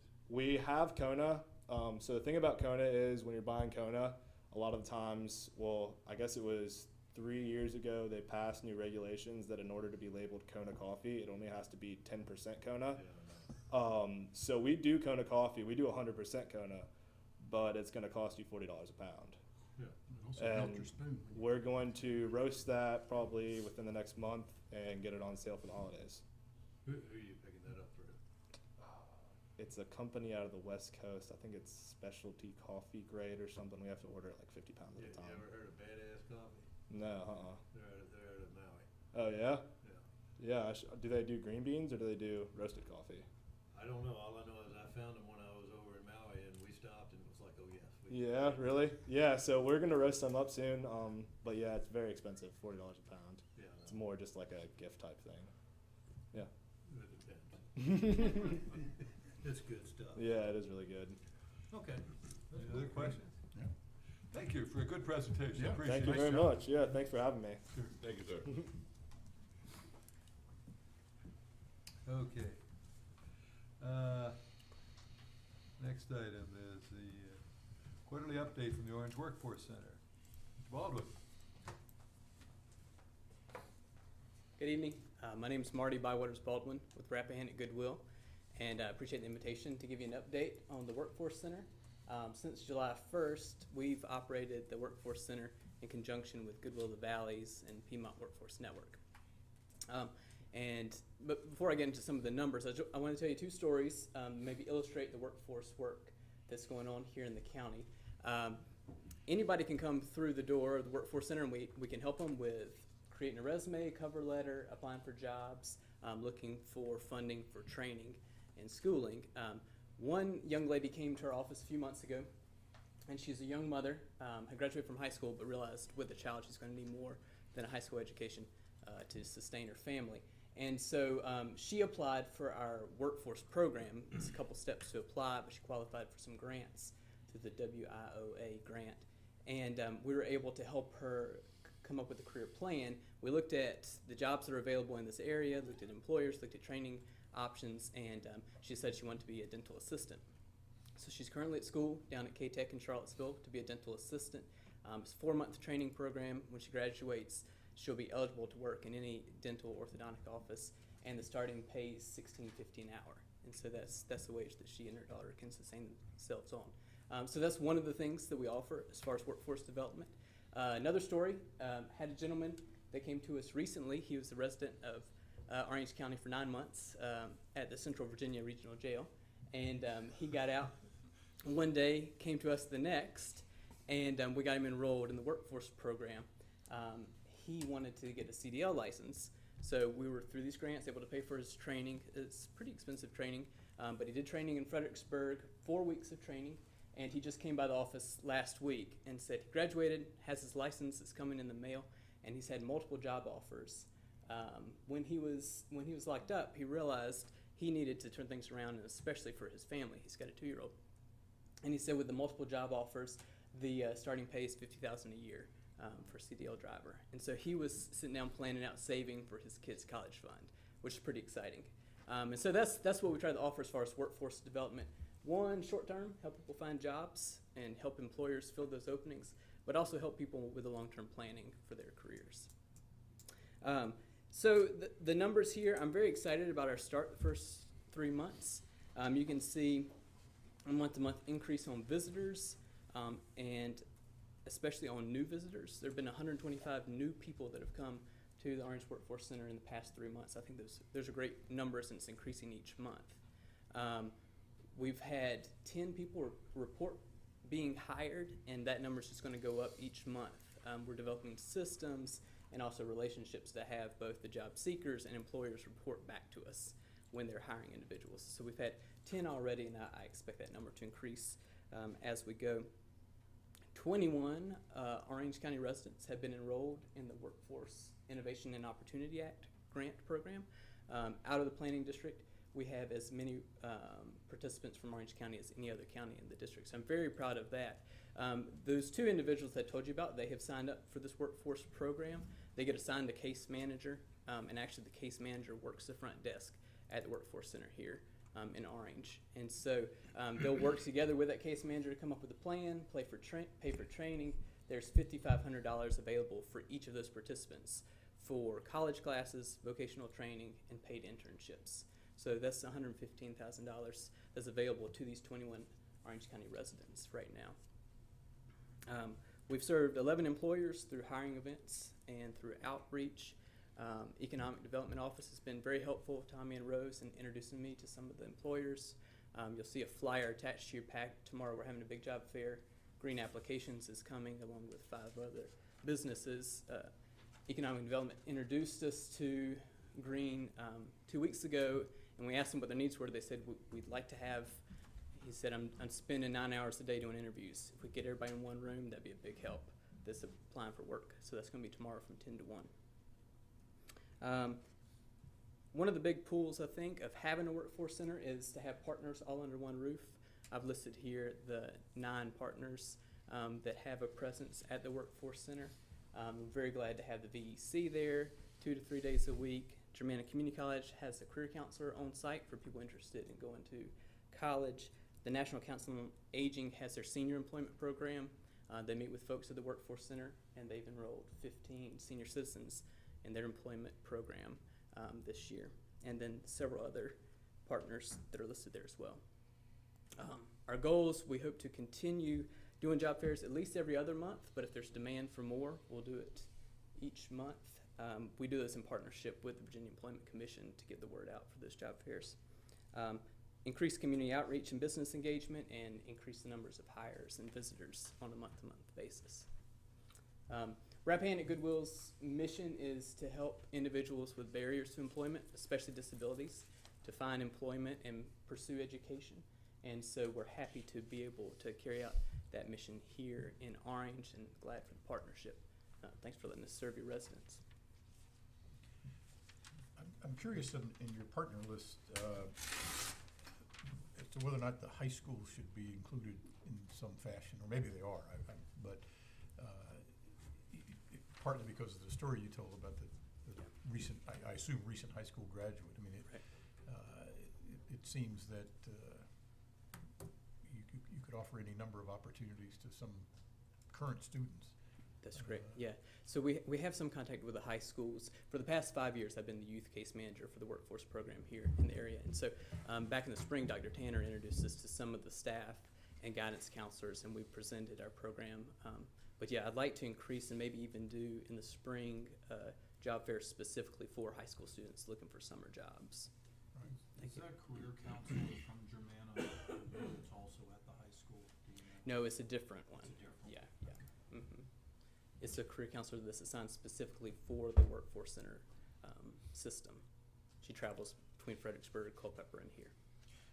The other, under your goals, you talk about increasing community outreach in particular. That, I mean, you really offer opportunities as much as anything else, and it seems to me that the more people are aware of that through whatever means is that should be a priority not only for you but probably for us as well. And so I'd be interested in hearing how the county can, help you with visibility or whatever, in whatever way, because I mean, what you do can make a difference in people's lives very quickly, and they need to be aware of it. They need to realize that those possibilities exist. Great. Yeah, any suggestions or help on those on that front as far as community outreach be very welcome. And we serve the job seekers and also serve businesses. So one part that I just briefly touch on is we do paid internships. So over the past few years, we've worked with 9 different businesses in Orange. We'd like to expand that number. But when job seekers are looking to get hands-on training for 3 months, our grant can pay for them to work at a business. The business gets free help for 3 months. During that time, the candidate's able to develop skills, understand their system, learn the work readiness that they need, so that hopefully at the end of those 3 months, the business is ready to hire them on full-time. So it can be a great incentive for businesses as well. What efforts do you have in helping people with their social skills for a job? Yeah, that's a good one. So we have monthly workshops that with our youth workforce program that the young people participate in, where they go over conflict, communication, the greeting and shaking, and how to begin a job well and end a job well. So there are monthly workshops. Yeah. Because as I talk to employers, that seems to be their biggest, even though they could do training, it's some of those other skills that they just don't seem to have. That's right. That's right. Yeah, they call them soft skills, but I think maybe critical skills is a better word for those. Yeah, the first impression is often the killer. Critical's probably the right term, because if you don't get past those, the rest of it doesn't matter. That's right. I know I've interviewed people and I don't know what skill set they had, but it wasn't communication and dealing with me. And I'm sorry, that just killed any opportunity they had. So that's a vital. And I don't know, I mean, it seems to me that that's sometimes a barrier for a lot of the young people. They just don't have the idea of what's expected from them in the workplace. Mm-hmm. I mean, it's not just the technical. The technical you can train for. These other things that are Showing up for work. Yeah, that's one of the reasons I mentioned the high school is that it seems to me that you can be a bridge for a lot of, particularly the younger ones, to the work environment. We have a lot to accomplish in that arena. As with Lee, I'm hearing from employers that, and there's some pretty basic complaints that they have. And that's one of the beauties of the youth workforce program is that if the young people strike out at a job or an interview, we don't kick them off the program. We stick with them until they have a job, and they hold it for at least 90 days. And we've got really good staff that mentor and coach the young people along. So we've got 4 staff that actually staff the Orange Workforce Center. Out of those 4, 2 have master's degrees. One just got her human services degree from ODU, and one's a 20-year Navy vet. So we've got people with a breadth of experience that can help coach along folks in those professionalism skills. I think getting them into a good sense of those soft skills early, before they start developing bad habits, Right. is really important. That's why working with the high schools, I think, is an opportunity to let people know that, maybe what you got away with in high school isn't what you're going to get away with on the job. Right. Yeah, it's that initial thing, the firm handshake, to look people in the eye, to speak English. Show up on time, wear shoes, Yeah, Yeah. the list goes on. yeah, simple things, so. Okay, well, we'll sort of like to keep tabs on what's going on over a continuing basis on this, because I think this is important to the county and the citizens of the county. Great. Mr. Chairman, members of the board, just as a footnote, thank Marty coming forward with, I think, the first numbers that we've been able to show after our first quarter. If you all remember, we entered in this as a pilot project for this year. Goodwill definitely stepped up to keep the workforce center open because it transitioned out of Culpeper Department of Social Services. I think our agreement with them has us looking at some numbers, I guess, beginning in January. We're certainly on well on our way to getting, I think, the results of what's been going on there. So we'll be certainly bringing this forward as a matter of consideration for the board in the next budget cycle. The periodic reports from Marty will show, and I know Tommy's been giving good feedback with his efforts. Thank you very much, Mr. Baldwin. Thank you. Appreciate it. My pleasure. Next on the agenda is public comment. Do we have anybody signed up for public comment? No, sir. All right. The consent agenda. Can I get a motion on that? So moved. I have a motion. Do I have a second? Moved and second. Any further discussion? All in favor, say aye. Aye. Motion carries. Next item is the implementation of body camera project. Mike Lacoste. Good evening. So I always like handing things out for people to look at. So I'm gonna start on both sides. I'm gonna hand the camera out so you can actually look at it and touch it. Please don't push any buttons on it or you'll be recording. We're doing that anyway. You are, but this would be mine. It would be in our server. Now I'm giving you half of the plate. The other half is actually attached to my vest. So good evening, y'all. I appreciate the time to let you know where we're going. I think that the last time that I was before you, we were talking about going through the testing and evaluation, the development of policy within the sheriff's office, and utilizing funds out of last year's budget process in order to purchase what we needed to make this program take off. I'm happy to say today, as it is, we have 26 of those body cameras. They've all been assigned to anybody wearing a uniform at the sheriff's office. So you see me wearing mine today because I'm contributing as well. The two servers that we have at the office are actually up and running. One is currently our active server, so it's running the software in the background. The video is dumping to that server. The secondary server is being used as backup. So all of our video, in case one server goes bad, all we have to do is install the software and we're back in business again, which shouldn't take very long. The two servers that we have are both 28 terabytes large. We are not sure how many we're gonna need over the course of a year. The software that we purchased is designed to actually categorize the different events as they're recorded, and depending on how they're categorized, tells the server when those videos are supposed to be kept and deleted automatically off the server, so we don't even touch them. By policy, all evidentiary videos, so any of the categories that deal with crime, DUIs, search warrants, use of force, and those sorts of categories are all kept for at least 365 days. Summonses that are written on traffic stops are kept for 6 months unless the server's told to do otherwise. Everything else is kept for 60 days and deleted. So our civil process servers, every time they serve a paper, they're making a video recording. Those are kept for 60 days unless we get a complaint. Traffic warnings are kept for 60 days as well. The only folks who are able to see the video at this point are going to be people who are parties to the video themselves. So if our officer shows up at a domestic, say, anybody that's there that night that's part of the recording is going to be able to come to the office and view the video. If we're told that they need it for whatever purposes, be it for criminal offenses or civil offenses, we will maintain that video until it's no longer evidence. The body cameras themselves are used primarily with the magnetic mount that goes with the camera itself, so that the base plate has magnets that mirror this thing on the outside. It actually goes through the material, and there's pins that lock it in place so that the camera stays where it's at.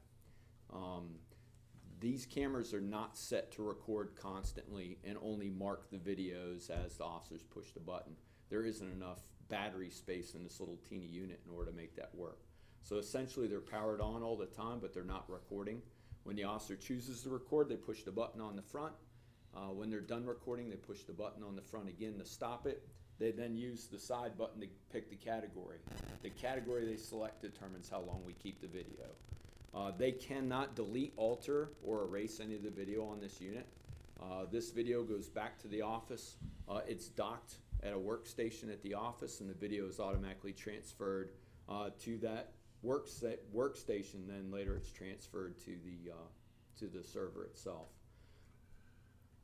Can they change the category once they get back to the station? Yes. So, and we've had that happen where we've got some guys that'll accidentally hit the wrong category and it saves it.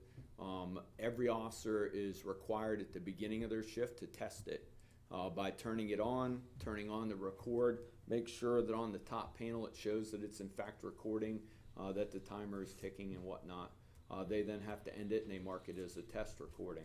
At the end of the day, when they're done with all the recordings within the last 2 hours, they have to go to the office and actually dump the video in order to be able, and once they dump it, they're required to look at least the last video to ensure that it is in fact filming and it is capturing audio, so that they do that. The supervisors are required at least bi-weekly to go through all the videos of the people that are under them as they're assigned to ensure that the guys are using the video the way they're supposed to be used. And I assume there's guidelines for when they are supposed to record and when they're not supposed to record? Yes, sir. The policy that we developed, we ran by Mr. Latchney. I was a little nervous. I actually appeared before a Tea Party event where they had the ACLU appear to discuss body cameras in the United States now with police. I was a little nervous because the ACLU and police don't always get along so well, but they stayed for my presentation. The town of Orange was there also, and they did a presentation. And the lady that heard what our policy was had no complaints about it. Now I'm sure they'll find something at some point, but as it stood at that time, which was our guys are recording when they're using their police powers. So if they stop you on the side of the road and say hi as a personal thing, there's not going to be a recording made. But if they stop you in a car, they're to record from the time they get out of the car until the time they get back in the car. And so what I've told them is I want to see a steering wheel at the beginning and a steering wheel at the end of these recordings. Of course, we're going to have our hiccups with this. As with anything else, we have tasers now. Tasers require some distance in dealing with people when you utilize them as a non-lethal use of force. I went through the basic police academy 27 years ago. They didn't have tasers back then, and so you were as close to folks as you could be without invading their personal space. So if something happened, you were right there on them. So getting used to a taser would be a little bit of a chore for me. And for some of these guys, it's going to be a little bit of a chore to remember to turn the cameras on and turn them off. But we're keeping an eye on it. If the policy requires that they do not record, that they must notify their supervisor and they must put in writing why it was not recorded. And we deal with it from there as either a violation of policy or if it's an accident, it's an accident. But what about in the case of a physical altercation? How tightly is that held on? Could someone hit that and knock it off, or how strong is the connection?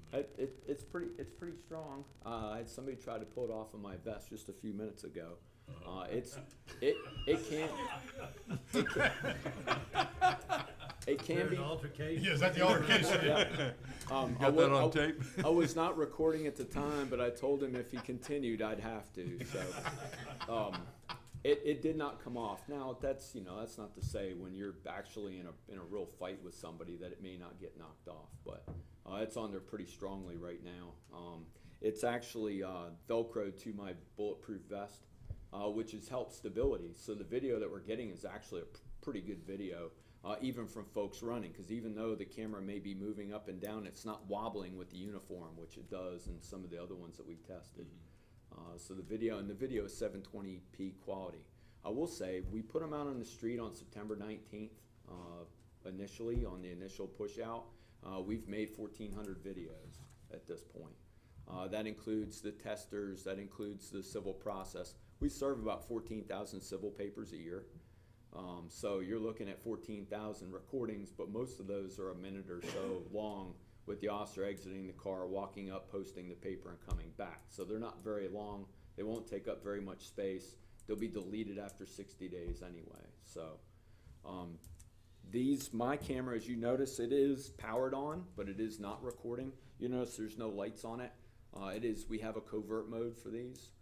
The reason for that is at night, this LED screen lights up blue. And if any of you ever watch The Shining, that light will light your whole face up, and it makes it kind of dangerous at night. So we keep the lights off. It saves on battery power as well. But when our guys are going to events, they're not required to tell people who are suspects or violators that the camera's recording. Virginia is a one-party recording state. Or I guess Commonwealth, it's a state just the same. But at the same time, if we go to a burglary and we're going inside somebody's house, they're told to notify those folks that they are recording. And if those folks ask them to stop recording, then they will honor their request. But the request has to be on video at the time, so that we don't hear later from that person, well, I want to see the video. I didn't request for it to stop. We want that on video. But if you go to, say, a domestic and you don't know who the guilty party is when you get there, it's going to be recorded. That's just the way it is. Mike, at this point, do you see any impact on workload for the deputies? I mean, there are extra steps, and I know you're early in the process, so maybe there's a learning curve, but what's your expectation once you reach some kind of normal operating environment with these? Is it the whole arena is completely new, and there's all kinds of competing theories right now on how things go. What I expect we're going to see with these is the deputies have taken to these really well. I think they've been happy with the idea that they have these available to them. This is something that not only keeps a record of what's going on, but it records what they're doing as well. And I think our sheriff has tried to get out to a number of folks. We get a lot of compliments on the deputies.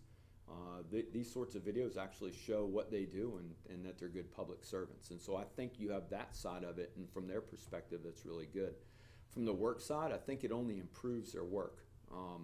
They're able to watch videos, their own videos. They can't look at anybody else's, but they can look at their own. And in the course of looking at those videos, they're actually going to be able to Critique improve themselves? Yes, which is part of it. I did one of the first. I can't say it was the first, but I'd say if it wasn't, it was close to the first videotaped interrogation here in Orange. And I was scared to death when I did it, because I just knew when I went to court everybody was going to pick on what I did. I quickly forgot about the camera about a minute into the interrogation, and afterwards I was able to watch and see what it was that I missed. Because an interrogation and dealing with folks is all about listening to what they say and then forming your response. And if you think about it, from the time we're kids, usually you listen to halfway, you figure out where the person's going, and you're already working on your response before they finish. And so these videos are actually allow you to critique what it is you do and how you do your business and things that you might have missed. It'll help with report writing skills, I think, because they're going to see what's going on. The important thing to note, I think, with these cameras, and this is one of the competing issues, I think there's some places like the ACLU that may not want deputies or police officers to be able to review video after use of force, say. But if you read a lot of military stuff and you read some of the other experts in the field that they're talking about, memories sometimes are blocked, where you'll have the memory, but the connections aren't entirely there because of how fast you're processing information. It's really easy for video to pick up the whole thing, and it's just showing video, but it doesn't show perception. The perception is part of the memory, and it's part of why the officer might have acted off the video. And so the video for our officers is actually providing them with a record so they can go back and they can see exactly how it went when they proceed.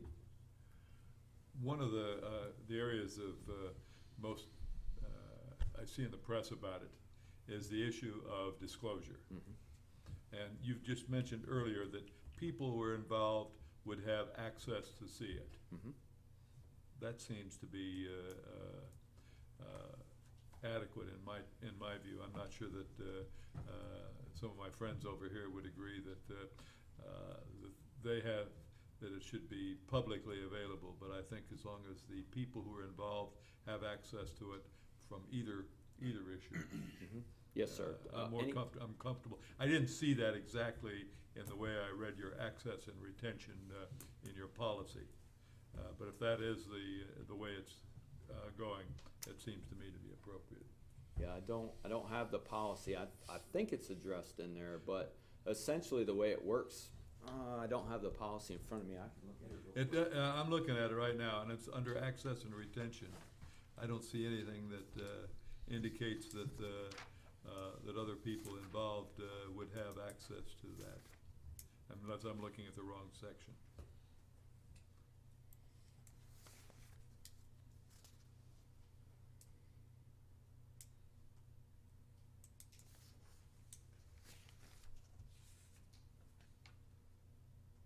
Yeah, it looks like it does not. It What's only that? talks about what they have to do with it, but that is what we're gonna be doing with it. It might be useful to have that in there, just to give the assurances that, that in fact, Yes, sir. involved individuals would have access. Yes, sir. We, generally what happens now is, even in a case where we go to something and there's a lawsuit that doesn't Uh-huh. involve us, but even when it involves other parties, we'll get a notice that that exists, and then at that point, once we get that notice, we have to preserve what we have. Sure. So at that point, we can lock these videos down in the server so that won't be deleted at all until we unlock it. And we would do that no matter what Sure. the side would be. And of course, any criminal access, any videos that are made or discoverable, the same thing on the civil side of things. And we're gonna allow folks to come in and see the videos that deal with them, absolutely. All right. The question I had, oh, Go ahead, Jim. just, you touched on it, I just want to give you a chance to elaborate. The officers, the deputy seems to be viewing this as a useful tool rather than an intimidation. And I think that was a question I had going in, how what would the receptivity look like? And, you're pretty confident that that the balance is in favor of it is a useful tool? Yes, sir, I think so. I mean, we've experienced through the in-car cams, which are limited from, if you remember the demo I did in the beginning, when I did my first presentation on this, you're seeing only what's in front of the car, you're hearing audio. And what we found in those situations is frequently when people had complaints about deputies, we would review it, we would do our internal investigation, we would review the video, and we called the complainants in and said, here's what the video shows. Many of those times, those people withdrew their complaints after watching the video and seeing what was there. I think the deputies see it that way. Most folks that get into police work are in police work because they want to help folks. And you make a lot of split-second decisions on what you do. But for the most part, those people are trying to help people. And they mean well, and they're doing the best they can. And so they don't have any problems with people watching what it is that they're doing. So, and when I started, when somebody made a complaint, sheriff either believed you or he didn't. I mean, that's kind of how that went. And we got a little bit of something on our side now, I think. Plus, I know that we've noticed since we've had them since September 19th, when people see that we're wearing the body cams and are asking about them recording, it does seem to have a positive impact on the conversation. So. One would think.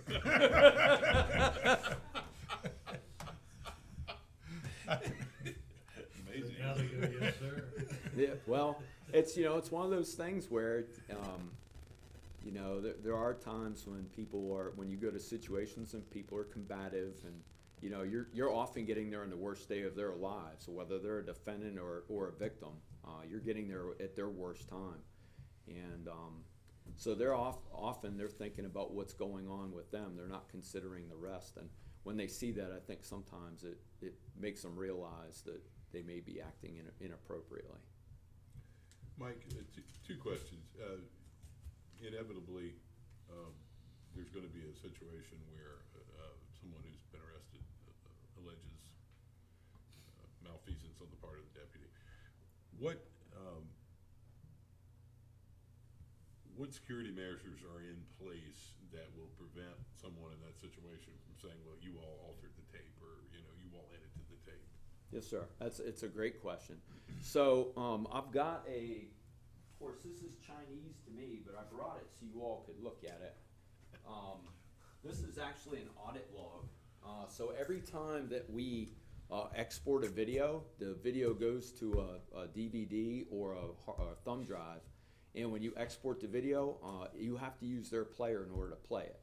So you're not playing it on media player, you're playing it on an embedded WatchGuard player. But more importantly, it's Chinese, but when you look at some of that, when it exports it, it checks the hash. All of these have a particular address or a particular format that they're created by, and that they call that the hash, and that hash can be looked at and it can be confirmed to be accurate. So if we were to go to court, say, and a defendant was to claim that the video had been altered, we'd be able to have somebody from WatchGuard as part of our support package come to Orange County, review the video and the address that's included, And then as a result, they'd be able to say this is actually an unedited version of this video because of the hash that's included in the file name. Okay. Yeah, that's good. So it cannot be deleted or edited on the camera itself, so I can't plug the camera into another computer and delete it. One of the things I know they're working on now, so we have 2 of the in-car cams from WatchGuard now. They're also dumping video into the server. But with this project, I included in it a wireless piece. So 2 of our cars now, when they pull in the parking lot, are automatically dumping the video, so the officer's not even touching it. They're creating the video. When they pull in, it's dumped. It goes straight to the server. They're able to look at it, but they're not able to touch it whatsoever. So they can't look at it, they don't know what's on their camera until after it's been downloaded. No, they can view it on the screen that comes with it. There's a little screen with the camera, so they can view it, but they can't alter it or change it at all. So they're not removing it. That's on the In the in-car cam, yeah, but on the body camera, you can't view they it. can't even see it until it's downloaded onto the system, That's right. and now it's locked in. That's right. Now I know that one of the plans, of course, I've tried to be on WatchGuard's list all the time, because I want to know what's going on. And I know in the future they're working on the possibility for this camera to actually dump to the in-car camera DVR, so that then the officers don't even have to dock them anymore. They would pull in the parking lot and it would automatically dump all the video, both in-car and otherwise. And when the officers aren't even touching it, that's a better situation for us than what it is now. One of the safeguards in the in-car camera is it actually saves them on a thumb drive. If the officer pulled the thumb drive out and erased it, formatted the thumb drive and stuck it back in the car cam, the camera, the DVR itself, checks for certain marks on that thumb drive to show that the video has been downloaded properly, and if it hasn't, it puts the videos right back on it again for when it was removed. So there's no way an officer can actually take it and remove the video, because it's going to stay on that camera and it's going to keep putting it back on the thumb drive until we dump it properly to the server. Then the thumb drive knows it's been properly downloaded and it erases and moves on. So there are some features that are built into this to ensure that we're going to get the real video that was made.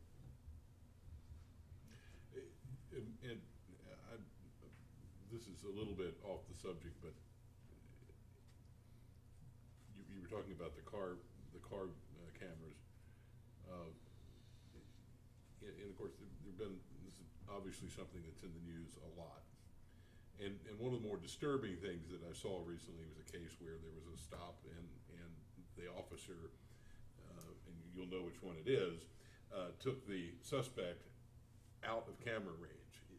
Is that something that, does the Orange County Sheriff's Department have a policy on that aspect of it, where you got the car camera rolling and, I mean, it's a little different now that we got the body cams, but is there any rules about how the officer should behave in that situation? Well, the problem invariably with those types of situations are, we want the officers certainly to, at the time when we only had in-car cams, we wanted them to conduct business in front of the camera.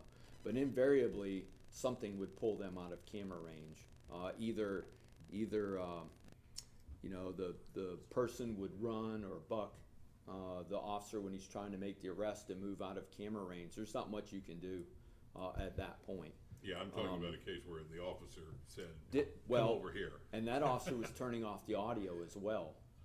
So I don't think they had any audio, and we certainly take that seriously, and we won't tolerate anybody who's not going to have audio that's running on an in-car cam when they're still in the process of doing what they do. Our policy is very clear. You're to be recording when you're using your police powers and not when you're not.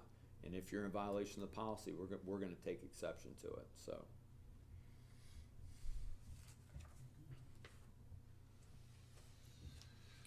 Any further questions? Thank you, Mike. Thank you, Mike. Good presentation. Yeah, Thank nice you all job. very much. Thanks. Mr. Chairman, I'd just like to take a note with Mike and certainly Stephanie and Glenda and Tom, and was there anybody else, the 4 of you all, if you remember, we came with this. Larry. And Larry, thank you, Larry. Came at this pretty quickly at the end of the year, and with you all's approval, move forward, and I think you can see what the results of that hard work on their part today now has the deputies with this good equipment. So I certainly want to thank them for their efforts. Pretty fast. Well, I think we're not on the edge, but we're close. We're not at the back end. We're more towards the front. Thank you. Thank you all very much.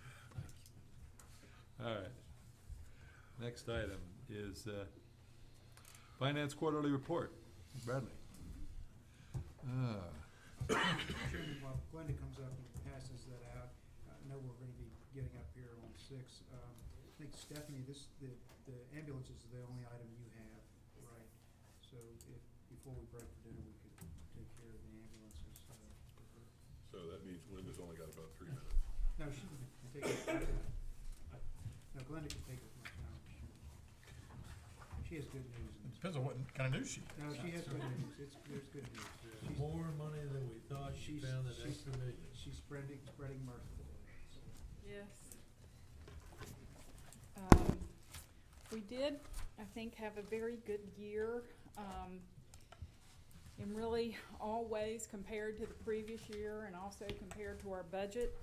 I apologize for the late delivery of the report, but we literally were finishing it this morning and getting it bound. The auditor spent the week here last week, and so I feel pretty good about these numbers. I don't expect them, there may be a few adjustments, but I don't expect anything to change dramatically. And I would like to start really on page 12, focusing on the general fund, but this is a year-to-year comparison with last year at June 30th.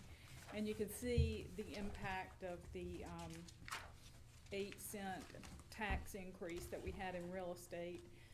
There in the general property taxes category, we had an increase of $2.4 million in revenue. Also, the other local taxes is up by $423,000, and a large part of that has to do with the reallocation of the sales tax revenue. But we did see a little growth there too in other areas. In the other categorical state aid, you see a decrease of $385,000. There's two factors that really go into that. One is that in FY14 we received the $540,000 in Governor's Opportunity Fund revenue in that category, which we did not receive, a similar amount in 15. And the other thing is that we had increased expenditures and revenue reimbursements for the CSA program of about a couple $100,000. So the two of those netted together gives you the difference there. In the expenditures, when you compare year to year, you can see in the legislative category the $71,000 increase, and that is really totally the payment that we made back to the state for they call it the aid to the Commonwealth. So that is why that category went up at all. Down in the correction and detention category, an increase of $427,000. That includes the $331,000 one-time payment that was for the capital for the new facility. Looking down the list there, another big number is the planning and community development. Again, that goes to that $540,000 that was passed through to the EDA for the economic development incentive payment to Green. And the other big category of expenditure increase was in the transfers to other funds. That went up by $1.6 million. And $1 million of that was a transfer to the school's operating. Another $400,000 or so was an increase in the transfer to the capital improvement plan fund. Other areas that might be of interest, in our charges for service category, the Locust Grove Child Care site was open This was first full year, of it being open, so last year in 14, the revenue there was only 34,000, and this year it was 103, so that has done really, really well. Miscellaneous revenue and recovered cost were a little lower than the previous year, but we did have a change in the way we handle credit card payments for online taxes. All of the online payments for credit cards were directed to the official payments website, which charges the taxpayer a fee directly rather than charging the county and then the county paying bank processing fees. So that the lower revenues were offset by lower expenditures within the Treasurer's Department.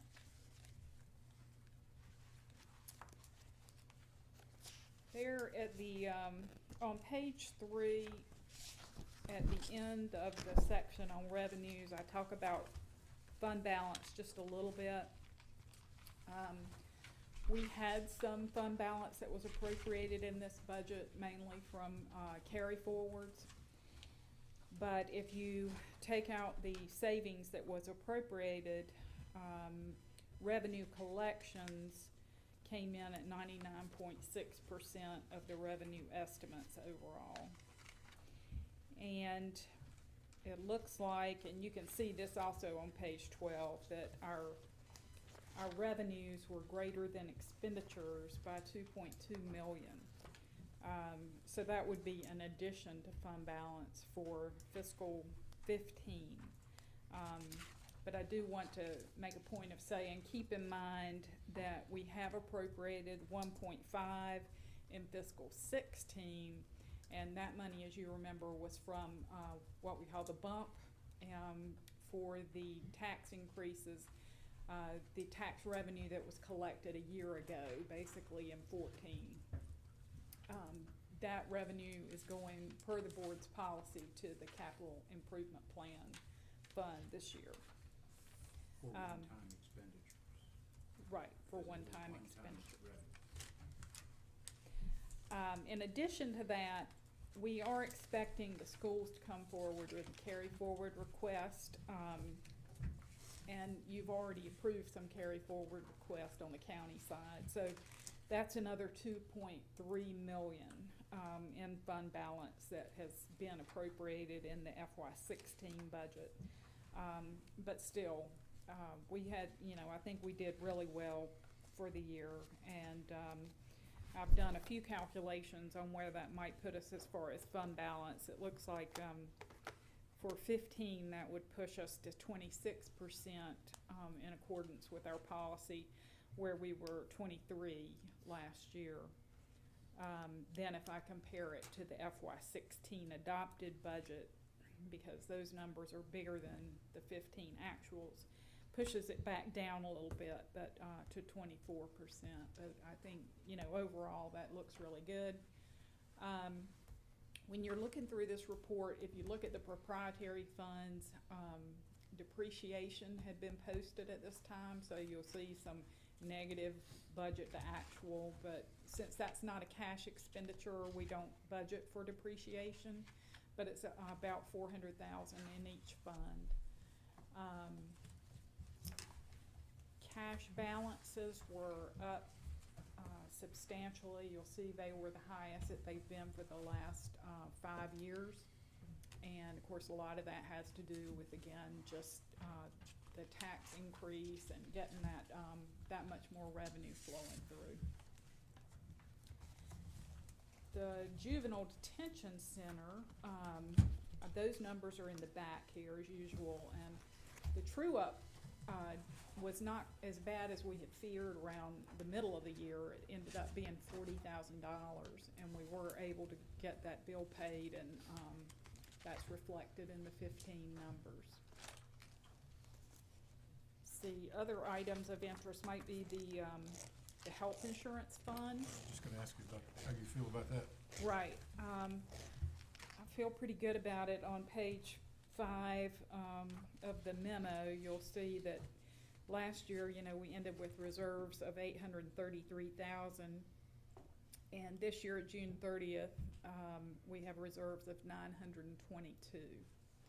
And we did book a liability of 454,000 for incurred but not reported yet claims. So that looks pretty good. It seems like things have leveled out and are, you know, working back. So the one-time More surprises normal. appear to truly be one-time surprises. I sure hope so. Right. And I know you're just getting to look at this, but are there any other questions that you might have?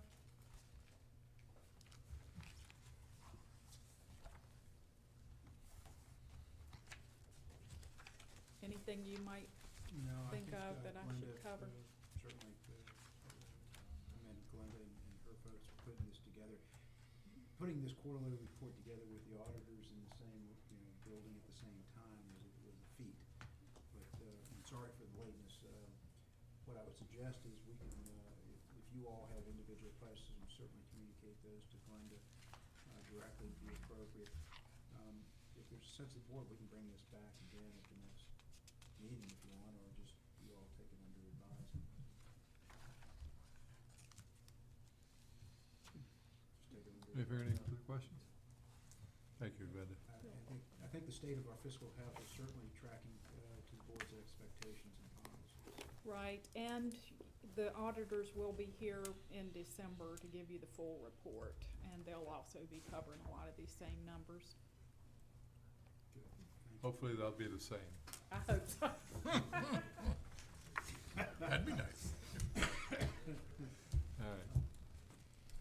All right, let's go ahead and, You do the ambulance right now. Stephanie's, that's all. Oh, I okay. had, so what's next on this is the, you move down to item 9A. okay. Good evening, gentlemen. It's pretty straightforward. Second. Any further discussion? What happened? What was the motion? Somebody, To approve the, Financing for the Okay. ambulances. I mean, I know what the topic was, I just didn't hear the motion, somebody made one. Okay, We're making the motion that's, you know, that's in the packet. I know, all right, okay. And I would note. I mean, it was my understanding that's what Dale was doing. And that's what I was saying. I was trying, that's what you were seconding, okay. I mean, it's, we're doing the thing, it's the Okay, cheapest rate. No and need if- to stand up here and yak for 10 minutes. Okay, any further discussion? All in favor, say aye. Aye. That just, See, wasn't that easy? I would also note the interest rate that we were able to secure on that is highly favorable. yes, If you don't All find right. that, so. I mean, it's low. Yes, it was highly low. all right. Thank you. Thank you, Stephanie. I Uh, think everything else is just us that is sticking around. Okay, anything else you wanna do before we go? No, sir. All right, You got Kurt and John, where are they there? John's got an item up for brief you on a personnel matter, Oh, okay. so but Kurt was here for the call, so. Kurt didn't have it, He was just here to Just mess with hanging the around? mic. Yeah, he was just trying to Sure, take if Mike's he likes camera, yeah. Or is it that he couldn't move after we told him he had 20 new collection sites? That's right. all right. You didn't have anything, did you? Okay. Consent agenda, that's right. So we can- Anybody else we wanna let go home? No, sir, I No, think we- that's everybody else. Okay, let's move on to, All right. Whereas the Board of Supervisors of Orange County desires to discuss the following matters in closed session. 1, discussions concerning specific personnel. And 2, consultation with legal counsel employed or retained by a public body regarding specific legal matters requiring the provision of legal advice by such counsel. And whereas pursuant to sections 2.2, 3711, A1, and A7 of the Code of Virginia, such discussions may occur in closed session. Wherefore be it resolved that the Board of Supervisors of Orange County does hereby authorize the discussion of aforesaid matters in closed session. So moved. Second. all in favor, say aye. Aye.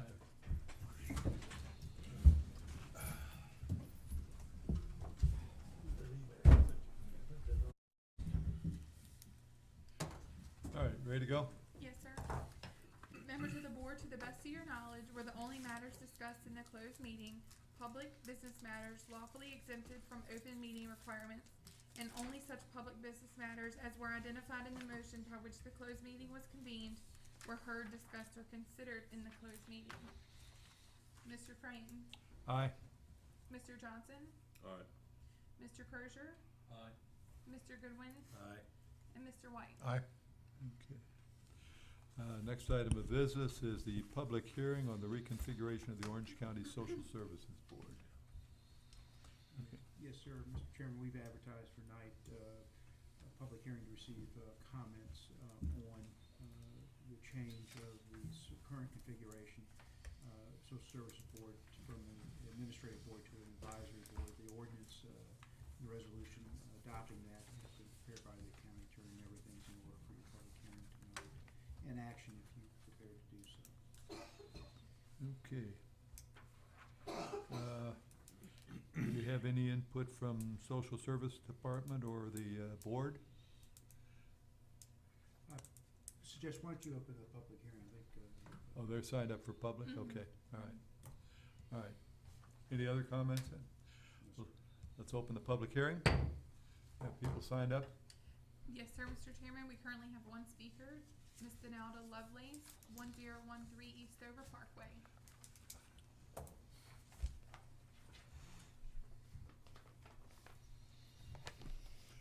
Good evening, Honorable Lee Frame and other honorable supervisors, and Brian David, County Administrator, and other county officials.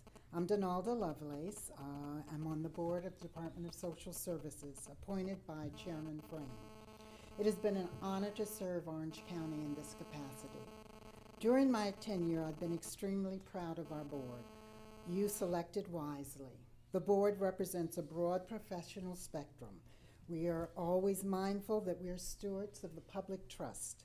The board is diligent and committed, taking their fiduciary responsibilities seriously and making every effort available to assure that policies of the department are family-focused and supportive of struggling Orange County residents.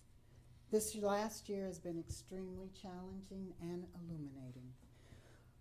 While I personally have mixed emotions about the transition from an administrative to an advisory board, as a citizen of Orange County, I am wholeheartedly supportive of the change. I can only believe that had this reconfiguration occurred decades ago, our Department of Social Services would have been a Commonwealth leader, more efficient, definitely more effective, with staff better trained on programs that would benefit county citizens. This is said with no criticism of past boards, but is the reason why I have to support the change. I believe that having a director responsible to someone in the county of the caliber of Mr. David would have led to a stronger department because of the closer accountability relationships that this reconfiguration would require. I believe that our board's selection of Elizabeth Middleton, with her enthusiasm, experience, and integrity, will jumpstart the tremendous learning curve that is going to be required of staff. I would like to commend County Administrator Brian David for his support and guidance, and the Department of Social Services Board Chairman Nora Coleman and Vice Chairman Pat Neighbors for their leadership and tenacity, and to the staff of the Department of Social Services, who, despite some obvious roadblocks, not of their making, tirelessly work to provide quality case management and benefit programs to county residents. Thank you, supervisors, for allowing me to speak. Thank you. Thank you. Is there anybody else to sign up? No, sir, Mr. All right, we will close the public hearing. All right. Can I get a motion? So moved. Have a second? All right, any further discussion on the issue of approval of this ordinance?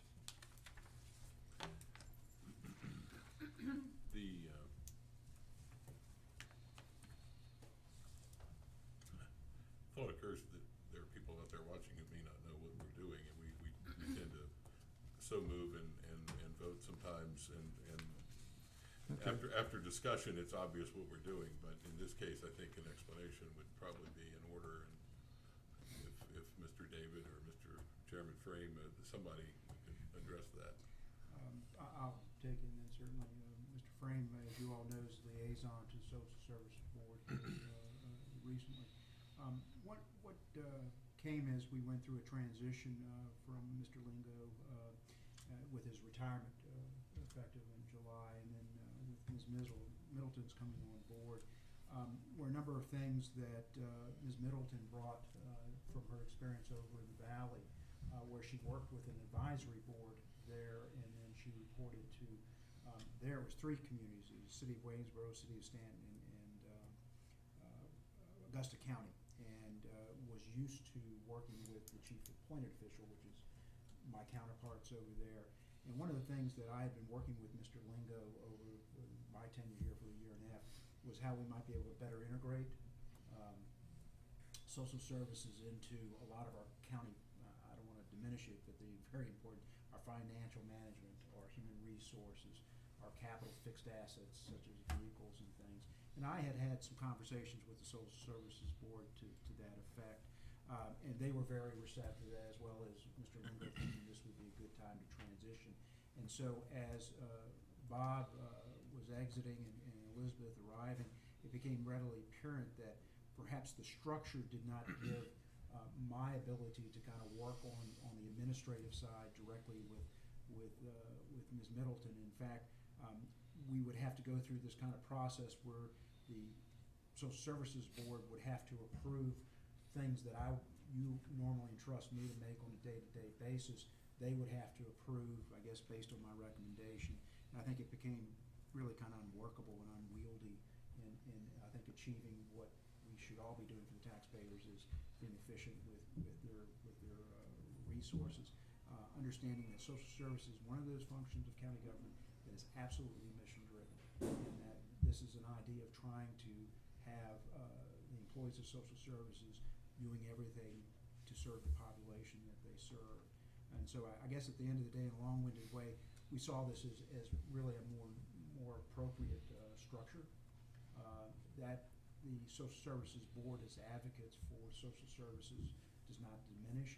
And in fact, we want to work real hard to have the Social Services Board and Ms. Middleton before you all in the budget process, because I think, at least for you all's purposes, that's going to be very important, becoming rated advocates for social services budgets. And then also in the community of trying to, maybe with faith-based and other community organizations, to try to reach those people that really could use some assistance by social services. So hopefully I haven't missed anything. I look at Elizabeth or Mr. Frame to kind of give us the basis of why. There's a couple of other points. One is by picking up human resources finance, there's some efficiencies to be gained, and that relieves social services staff for social services functions as opposed to administrative functions. The other thing is the Social Service Board did ask for a management review by the state, which in fact identified some areas we could improve, as well as in concurrence with this idea to go to an advisory board. So this has been an issue discussed with the Social Services Board, and I think they're pretty much totally in support of this, giving them an opportunity to be less involved with administrative functions and more involved with the care and help to our county citizens. So I think this is a good move from several aspects. Thank you. Nice summation from both of you. All right. Any further discussion? I'll just comment on your last remarks. I mean, you used the term family focused, and I think that's the important thing. This county relies very heavily on volunteers in all sorts of roles, from the nursing home to youth sports to the social services boards and the like. And I think we should take the opportunity whenever we can in a case like this of allowing you to use your volunteer energies and expertise and time focused on the things that really make a difference to the community. Not to diminish the role of the back office accounting and things, but it's really an unfair burden, I think, many times to ask a volunteer group to take on those responsibilities as well. So I see this as positive on a number of fronts. Most importantly, it allows you to do the job that you signed up to do, frankly. Yeah, we'd expect to hear from you bending our ear on a regular basis. I look forward to it. Yes. Any further discussion? All in favor, say aye. Aye.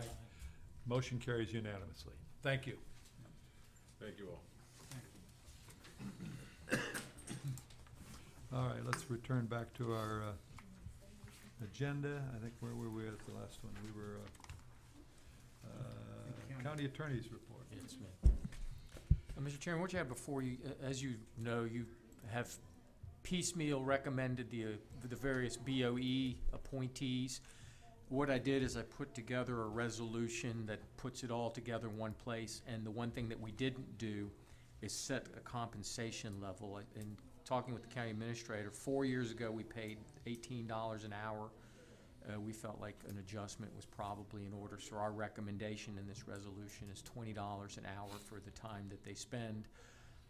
We looked at the budget from 4 years ago, and we have plenty of money in the budget to cover this $20 an hour. So aside from the appointments that you'd already made in the various committee appointment motions that you made, this also sets the compensation level at $20 an hour. Okay. All right. Can I get a motion? So moved. I have a motion. Do I have a second? Second. And I have a second. Is there any further discussion on this? I'd just like to say I'm glad that we have the citizens willing to take the time to sit on this board as well as other boards. Surely. All right. Any further discussion? All in favor say aye. Aye. Motion carries unanimously. Next item is the Department of Labor's proposed changes to overtime pay. Yes, sir, Mr. Chairman. I'm going to briefly go over this. Allison did some of the heavy lifting on this. We've become aware that the Department of Labor, U.S. Department of Labor, is looking at increasing the salary threshold for overtime from $23,660 to just over $50,000, $50,440. These would be governing overtime pay for what are considered, white-collar employees. I don't know if I'm comfortable with that term, but these are ones that heretofore have not been covered by overtime. We're monitoring this, and the purpose of this agenda item was to make you aware of it and what are considered convert the affected employees to non-exempt and begin paying them overtime or compensatory time. We've calculated that we've discerned that there are about 9 employees who potentially could come underneath this. And we're going to continue to monitor this, certainly with county attorney's help. And at some point, if we have to begin compensating these employees, we're going to be doing it with priority given to compensatory time rather than overtime. But I don't want to start getting too far ahead of figuring out what fact situations. Let's just see what the Department of Labor does. But there will be potentially a budget impact because the compensatory time will have to carry it as a accrued liability, just like we do all other. So there is a cash value to compensatory time. Brian, in the past, compensatory time's got to be a real problem because you're talking about, in this case, and I don't have any idea who these employees are, so I'm speaking completely in the blind here. An employee at that level, it's tough for them sometimes to be able to take off that compensatory time. So you wind up it just adds and adds and adds. So that would be my concern. We have a policy of cashing out that compensatory. We do cash out once a year. That's the law. That's the law. It's more than just our policy, it's the law. These 9 employees are. So is, I'm sorry. Yeah, go ahead, I thought you finished. So, okay, so what is the budget effect of that? Is that cheaper than paying overtime?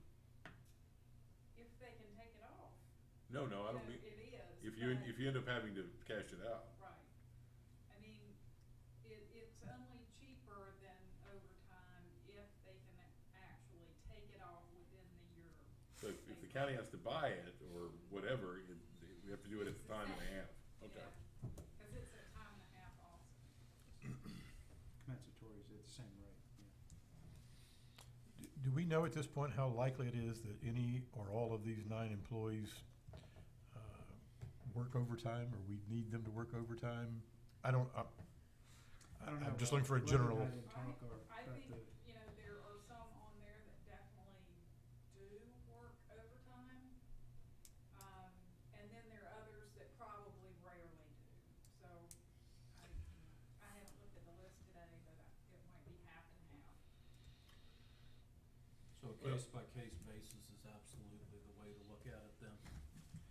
Well, and just my, again, I don't know who they are, so Brian, I assume, does. But I would just say that I would rather address the situation and fix it rather than Band-Aid it by saying we're gonna give compensatory time, which, at least in some cases, probably just means we're gonna pay them a lump sum of overtime instead of paying them overtime as we go along. I mean, if we have employees who are under the threshold but working 55 hours a week, then I think we need to go back and look at why they're under the threshold if they're working that many hours. There's also an alignment with their job duties and their compensation to begin with if they're having to work and whether. Well, and that's the other thing. Do we need to reclassify this? Do we need to rearrange some work schedules? Do we need to add Staff. a part-timer somewhere? Yeah. Exactly, and right now, we're on the front end of this, and we thought it was important just to get at least on everybody's radar. But I agree with you, it's two ways, either you pay them now or pay them later kind of thing, if they don't use it as time off. I'm also, it's very important to me that the supervisor only grants overtime and schedules it. It's not necessarily an employee's elective to do that, and that the supervisor should be the gatekeeper to what overtime is worked. And so I haven't gone through that whole process yet to look at that. But I would rely on the supervisor who has the authority to grant overtime as being really mindful of that. We have this conversation all the time with Chief Deputy Lacasse and managing the sheriff's office overtime, because that is a big dollar, and he's very mindful of how that overtime charges work. That's a whole different class of employees, I grant you, but they manage a lot of overtime there. Okay, so where are we with this? Where are we? What We're is your waiting plan? right now, we're waiting for the Department of Labor to finish their rulemaking, and if they adopt this, then we'll start the process. But right now, they're in the rulemaking process. And the process that you will start, what process will that be? It will probably be figuring out, who's affected materially. What would be, based on past, as best as we can, what their work schedules were beyond 40 hours. And then, obviously, there'll be either a mid-year budget impact, or we'll budget for the next year. It all becomes a timing issue. Have I got that pretty right, Allison? And the last thing I heard was it might be like next summer when they have the final, say on whether it's gonna happen, and, it's such a big jump from the existing threshold that, they might go somewhere in between. So we just really don't know right now. One of the things that I'm literally thinking about this now, is that if the timing is such that we can at least budget a contingency amount in next year's budget as just a placeholder, that if it materializes, at least we've allocated some funds to offset what our exposure would be. I'll certainly want to keep an open mind for doing that. So once we know for sure what the federal government's doing, you're then gonna look at the impact and formulate a game plan Right, we now know, based on the employees that we've determined, it's $43,065 if we had to start paying overtime to these employees now. I think, That's based on what their estimated overtime has been? yes, sir, right?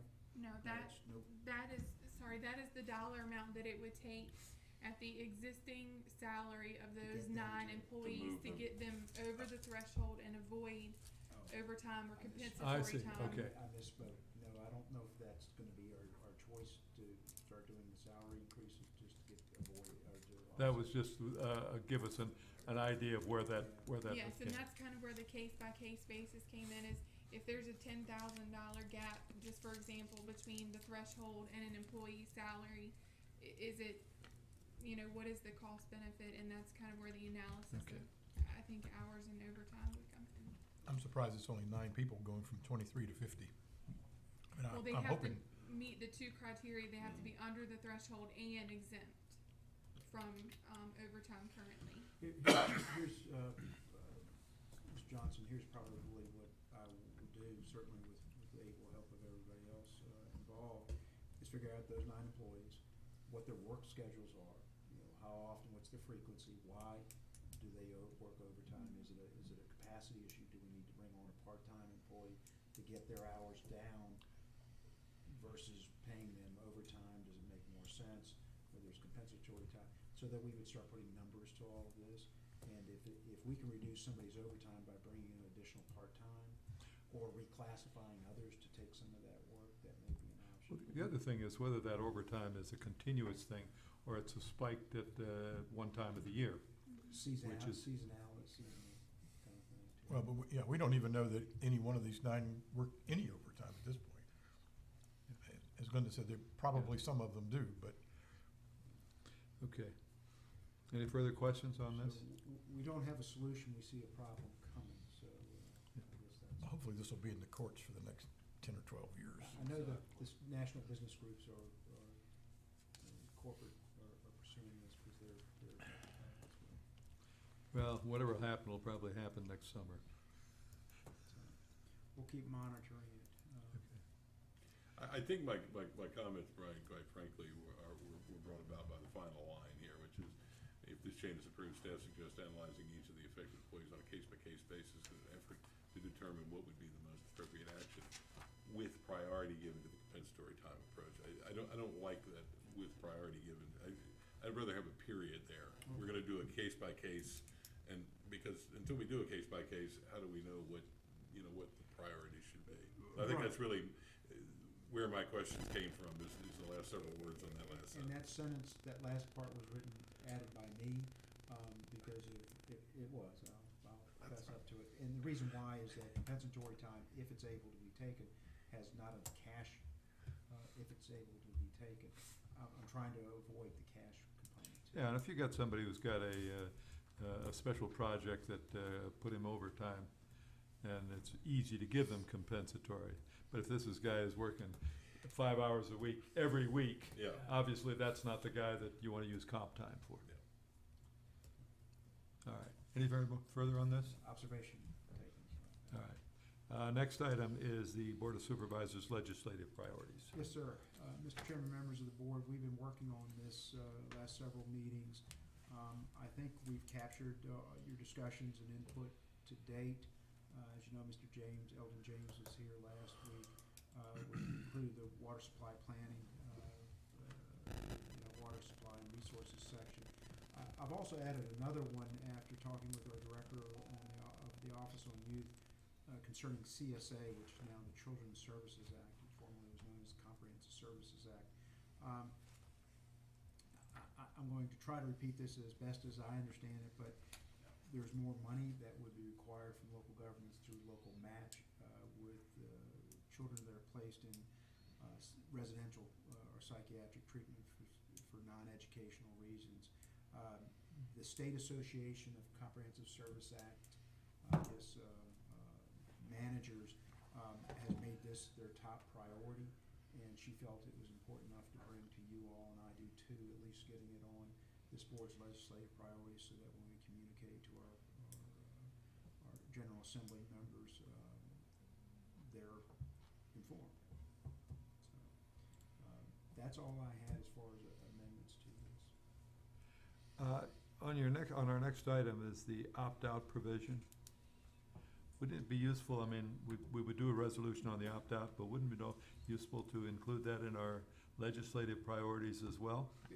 The resolution is going to that committee that member Mr. James. Understand. spoke to, but sure, we can add that whole work, Because- because they're gonna be putting forward proposed. That's right, they're gonna be putting, if they're trying to eliminate that opt-out provision, they're gonna have to go back to the legislature, and I think we ought to have something in our priorities to say, don't do that. I can add that. And Okay. we can bring this back for one final review on the 27th. Okay. Any other comments on that? All right, we'll add something concerning the opt-out position, or just all of the next one. But Do we need to see that again? Charles? I don't need to see it again. I don't think so. I mean, you can summarize that in a paragraph, that opt-out provision issue. Yes, sir. Then I would recommend you adopt your 2016 legislative priorities, subject to my inclusion of the, concerning the Virginia Stormwater Management Program. Okay, do I have a motion to that effect? So moved. Have a second? Any further discussion? All in favor say aye. Aye. Motion carries 5-0. Thank you, gentlemen. I do appreciate your work, and this is the second year we've done this, but I think, as you can see, we're getting our craft here honed each year. Now, whether it has any material influence on the General Assembly, we hope.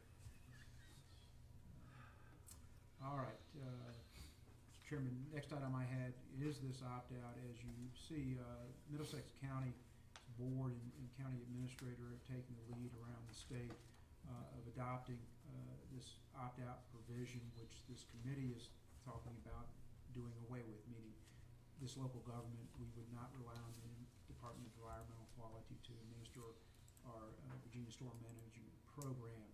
I won't go into all the verbiage. I have talked with Josh. He's certainly in favor of continuing the opt-out because there necessarily would be either a staffing impact to us here or some type of contribution we would pay to, most likely, the Culpeper Soil and Water District to do this for us, but there would be a monetary impact nonetheless. I've been receiving emails from around the state, all the list of localities that were affected by this, and I can probably say was the degree of accuracy. Most every board, I'm seeing the resolutions that have been adopted here in the last several weeks, so you all would not be alone in doing this, and I think this would certainly be a subject of conversation at the upcoming VACO conference. And I looked at that, that's advisory group. It appeared that, I mean, I didn't see anything that indicated there was very much local representation in that. I think Mr. James was about it. He was the closest thing to it. There was no it. There is no it. Okay, we have the resolution before us. Can I get a motion? So moved. Have a second? Second. Okay. Now, any further discussion? All in favor say aye. Aye. Motion carries unanimously.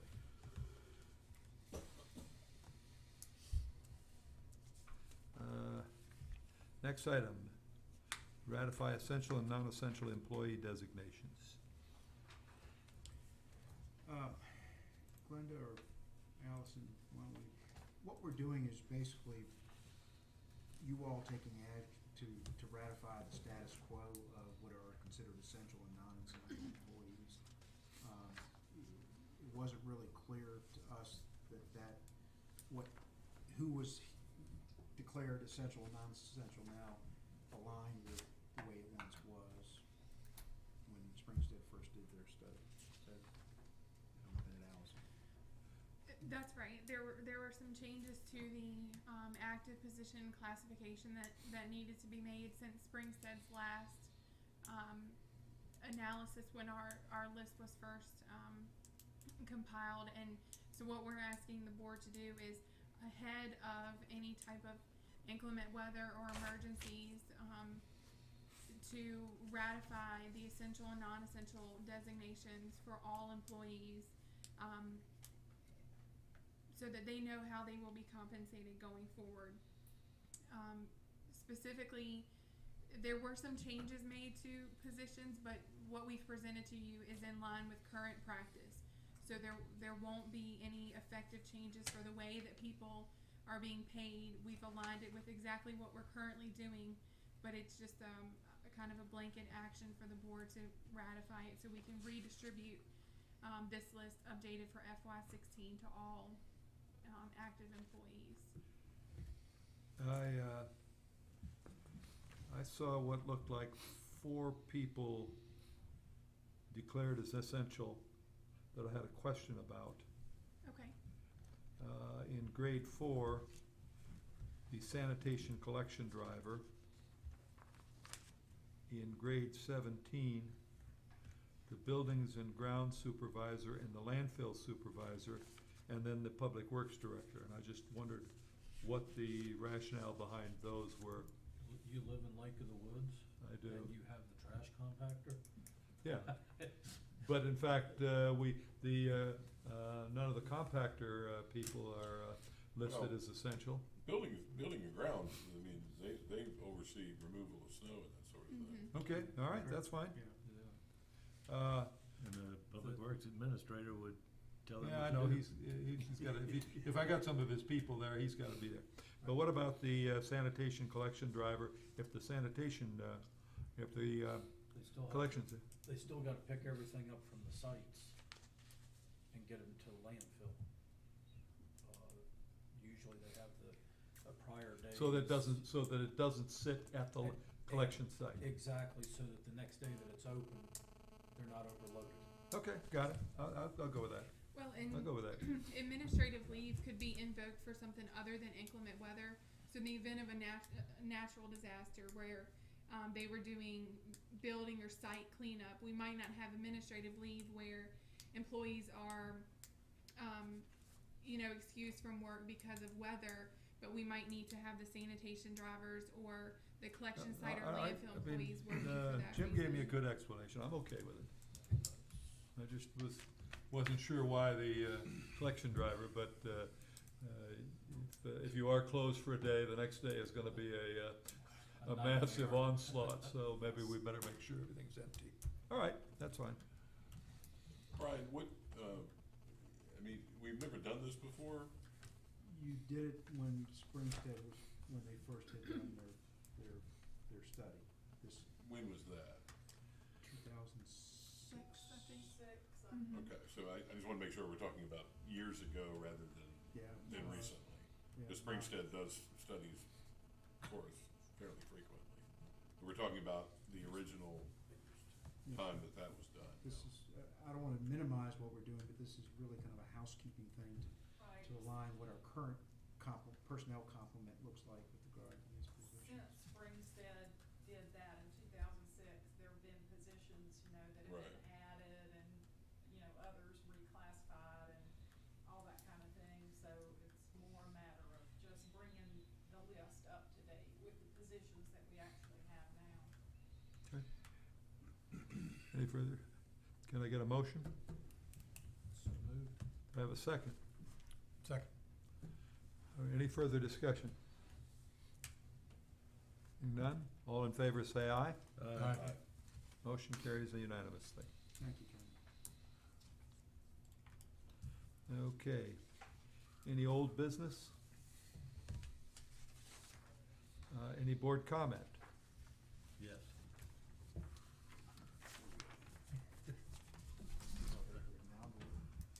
I had a request from Mr. Wilbanks in drafting a letter from the board or the chairman to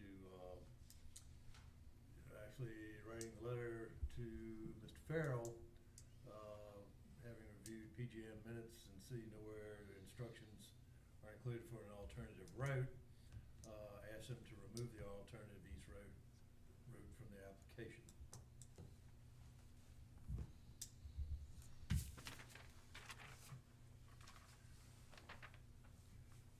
all to do with that transmission line. And to have them eliminate the new line that ran through the middle of Mr. Wilbank's farm and through a bunch of people in Madison and whatnot. I asked that that be removed from their application to the. Oh, you said, okay, because it's still on the application. It's still on the application, which I believe is the carrot, or excuse me, the Camel's stick. nose. The stick for the carrot as being within the right of way as it is.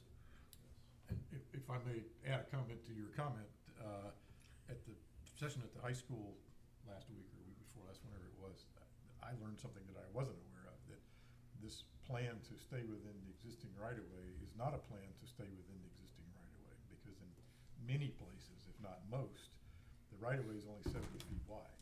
They need 100 feet. And it's not clear how successful they're gonna be of getting the Right-of-way. 100 feet that they need throughout that whole corridor. Therefore, the alternative might come back into play. So it's more serious than just Okay. or at least potentially more serious than it's just sitting there because somebody had to check a box.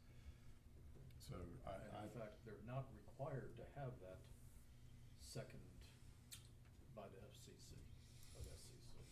No, that's an additional on their own. Additional. Like I said, my thought is carrot and stick. Yep. So we wanna draft a letter to the Dominion or to the FCC? That goes to Mr. Farrell, and, Right. Bob was very specific on. We went to, I think it was Mr. Farrell.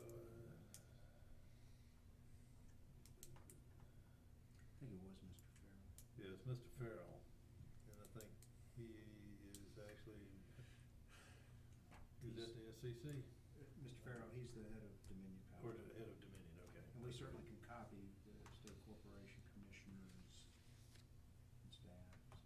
There's no point. We can prepare a draft letter for the chairman's signature to bring back to you all at the next meeting. Do we need to get it before then? Is there any time crunch on this? Well, they haven't applied to the SCC yet. Okay, I think we're all all right. right. So we'll do that. It'll be. I mean, if they're gonna use eminent domain, it'd be better to use it on the existing right-of-way than the new Easier to take right-of-way. 30 feet than 100 feet of pristine Yeah. Okay, A1 district. all right. This will be a pretty straightforward letter. Okay, anybody have any problem with that? Okay, we'll see you at the next meeting. All right. I had one other thing, it's, something I heard at a, event I went to a while back, and, I talked to somebody else about it, but somebody brought up that, our public comment, period, does not have a set time, and that was an issue, something that I actually could almost agree with someone on. And my thought had been, although I remember at one point we had 2 public comments, I believe both of them floated rather than had a set time. So I was wondering if anybody was interested in doing a set time. My suggestion would be at 6, right before we typically go to dinner, so that, although I understand the public comment being before the consent agenda and whatnot, but it, also having something, or moving it to a specific time so people knew exactly when and where, that they could always come. I agree with Mr. Goodwin, except for his desire to put it right before we go to eat. Well, I think that's highly dangerous.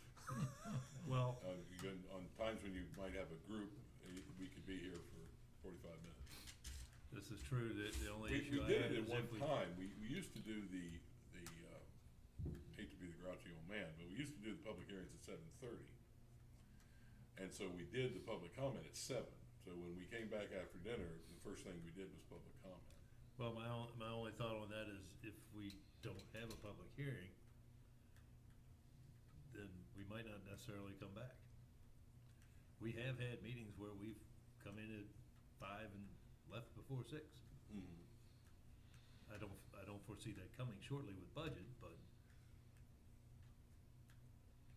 I mean, that was just something for discussion. That was. Why couldn't we do public comment why couldn't we slate it in at the beginning of the meeting? I mean, say, or even make it, couldn't we make it, we could just make it a specific time and then Well, that's fine too. suspend the meeting when that time comes. I don't know. I agree. I think a specific time is a good idea, and it is the way we used to do it. I think the vast majority of the time, though, we do come back, whether it's for a public hearing or for other. Or we come back for something else. Or other stuff. We can still advertise a public hearing for 7 and start later, is that correct? Right, you can, there's actually, you can put in the advertisement at 7 o'clock or soon thereafter as may be. So if we made public comment at 7, then we could just follow it immediately with a public hearing. Yeah. That's That's fine with me too, it's just, like I said, I heard that suggestion, or I heard that complaint, and I actually could give it credence, so.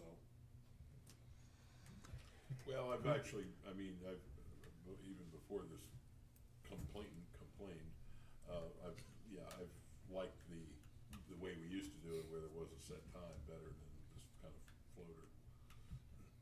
Well, actually, getting it after getting it in the evening, it does make it a little more accessible to others. Well, and that's another thing, it makes it easier for people who are working, and, Yeah. All right. And I know that when we went to the new, format, the idea was to give people an opportunity to talk before we got to things, rather than at a set time when other things might have already been decided. Well, it gave them an opportunity to talk about anything that was gonna be on our agenda. Right. And it was early on, so they wouldn't have to wade through a lot of administrative type of things. We could set it and actually put in all the notices and everything, that public comment will be received, at 7 o'clock. If you wanted to sign up, either let us know by, some kind of, either calling us or whatever, or do you wanna just have you sign up the meeting? Let them sign up at the meetings, we don't need to do advanced stuff And that they need to do that prior to 7. by 7 o'clock. or during the public comment if somebody else is coming. Yeah, if they wanna stand up. So, okay. Well, we'll advertise it so that the public comment, and we'll note it on the agenda to say public comment at 7 p.m. You don't have to advertise, it just has to be on the agenda. Yeah, and we'll do it with, parenthetical at 7 p.m. And then the public hearings will be advertised at 7 p.m. or soon thereafter as may be correct. You don't even need that, you can just say, you can just say 7 PM. Okay. You're not, you're, as long as you don't start earlier than you told the public, Well, you're always okay to start later. But if somebody sees the agenda and sees two things at the same time, I think having the little parenthetical statement that, As soon thereafter as may be. is, yeah. Okay. Yeah, Or the I only mean, thing, the chairman will have to make sure people understand that the public comment is not to get into the public hearing. Because That's there's right. some people Well, that Yeah, well, misunderstand we've done that so, before. yeah. What, and here's what I would suggest you do, you say 7 PM, just like it says now. It says public comment, and then just like, right now, our current agenda shows a start at 5, but then items 1, 2, 3, 4, 5, 6, they don't have times to them. So you have your 7 o'clock starting, and item 1 under 7 o'clock is public comment, and then item 2 under 7 o'clock is public hearing. Okay. And so you're really just doing the bottom half of your agenda to look the same as the top half of your agenda. The county attorney's got a great way of formatting. I think that's especially good because there are times when we have more than one public hearing, you don't start both of them at 7 o'clock. Exactly, Right. yeah. Yeah, I think that's a great, Okay. great solution. Although that would be interesting. I have had agendas in my past career where we actually had times for every agenda item.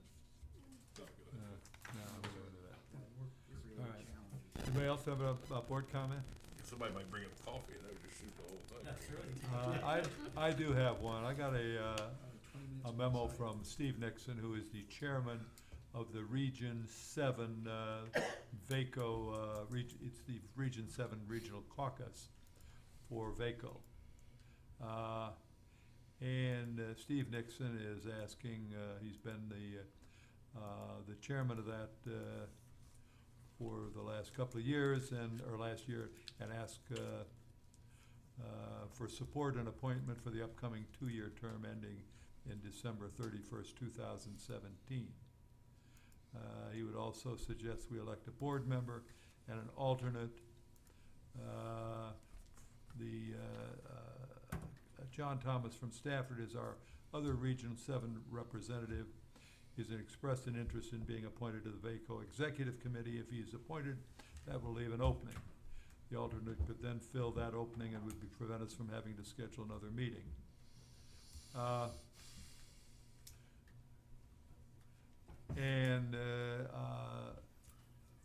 would so move that we endorse him, and I would also, within that motion, say that I would be the representative to.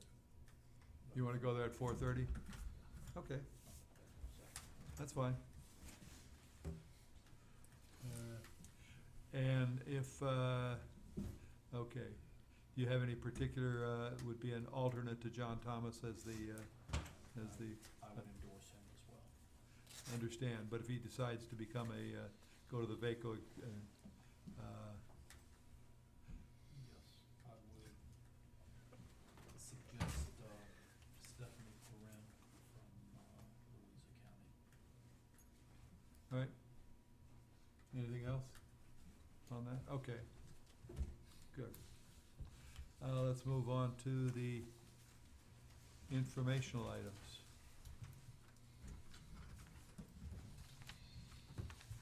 Any questions about those?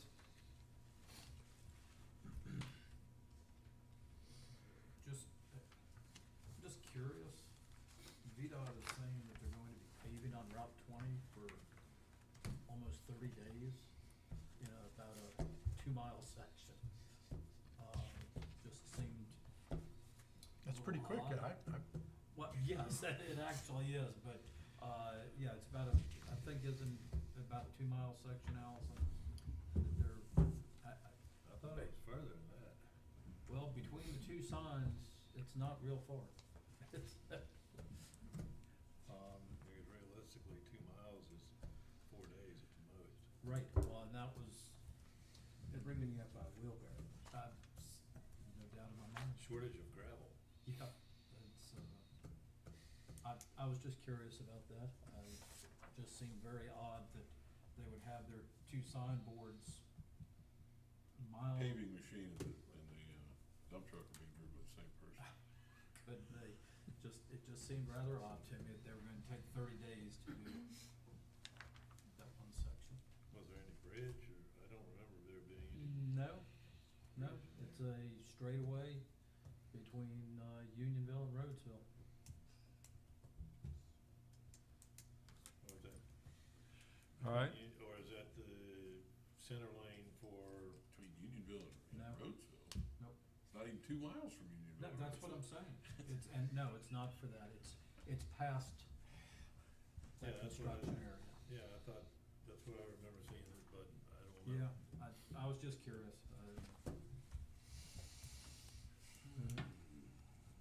Anything else on the informational items? Appointments. I would move that we reappoint all the people at large that are willing to be reappointed for Building Code Appeals,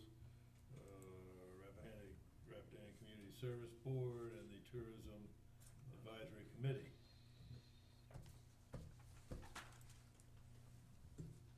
All right. I would, And I'll add Mr. Sedgwick to the Airport Commission as well. and I'll add Mr. Hubble to the Airport Commission. Good choices. Okay. Does that cover them all? That was everybody that was etched in yellow, except the one that did not want to be reappointed. And also the EDA. That, we haven't had confirmation on that. I know Ms. Colby is interested in serving again, but we're just waiting to hear back from the town council. That's been our past practice. Okay. All right. So all the people, okay. Let me just make sure Mr. Sedgwick, Mr. Hubble, Mm-hmm, Mr. Gooch, Mr. Allman, mm-hmm. Sean Gregg, Not They Parks had and not Rec been yet. asked. Like I said, I did the people oh, okay, highlighted. now, all right, now, that's my mistake. So Ms. Brose would be the final one on the. Ms. Brose, Mr. Hall, Ms. Marshall, and Mr. Graves, Audubon. Mr. Graves, Ms. Marshall, and, Mr. Audubon. Audubon. Graves. They're waiting. I think Mr. Oderbear has already been done. I think we did that at the last meeting. I think you're, Yeah. was that for the tourism, or was that a Tourism Advisory Committee. tourism? Okay. Yeah, but I You're right, agree. I should've I think, taken that one off. I think we need to, Mr. Graves waiting for. well, the problem with that is that I never heard from Mr. Graves, he didn't want to serve on there again, so, He's moved to Charlottesville. His business is no longer. but he still lives in our. Yeah, but his term is expired. Right, and his business is left, And Mr. May, But there are people on there that don't necessarily own a business. So it's really not relevant that Mr. Graves' business is moved to Charlottesville. I think there's personality issues going on. yes, sir. Okay, and so I just like to have things out in the open rather than let's pretend it's for this reason instead of something else. I mean, if there's an issue there, that's, that's in my district, let's hear about it. well, And his, these things have been hanging out here for months now. Okay. You know. well, his term's expiring, and I don't know of anything, and it looks like this is Mr. May is supposed to be his replacement, but it has been recommended Who? by the great Mr. May? What are you talking about? Tom May from the Gordon House. Where is that? I'm looking at large John Graves, currently serving in this capacity. His term will expire on August 31st. Tom May from the Gordon House has been recommended for appointment. That's not on what I'm looking at. Okay, that's not the latest one I got. That was the memo that was sent out Friday. Mr. May, I received his recommendation from, Okay. And this is, we had caught another memo that didn't make it to the update, so. Yeah, this was revised, I apologize for it. We've had a little bit of quality control hiccup with getting the. Okay, then I would ask that appointment be removed from consideration at this time. okay? So we're not addressing Tom May or Mr. Graves. We're Mr. Hall, Ms. Marshall, and Mr. Audubon, if he gets appointed twice, is, He'll be well appointed. all right, I just wanted to make sure we had them all. We'll pay him double. Okay. Anything else? All right, all in favor, say aye. Aye. Carries unanimously. Now, is there any, I've got a District One Youth Commission, is anything that, we have any description about what the Youth Commission does that I'd be able to hand to somebody? Yeah, we get a list. Could I get that? Sure. Yeah, okay. Okay. Calendar. Any questions on the calendar? There's a steering committee meeting on the 14th that this doesn't reflect. but Yes, sir, tomorrow. Tomorrow at 5? Yes, sir, is that on here? All right. Which steering committee is that? It's Route 3 steering committee. The GWAP. GWAP. All right, I'm entertaining another So motion. moved. Second. All in favor? Aye. Bye. We're adjourned.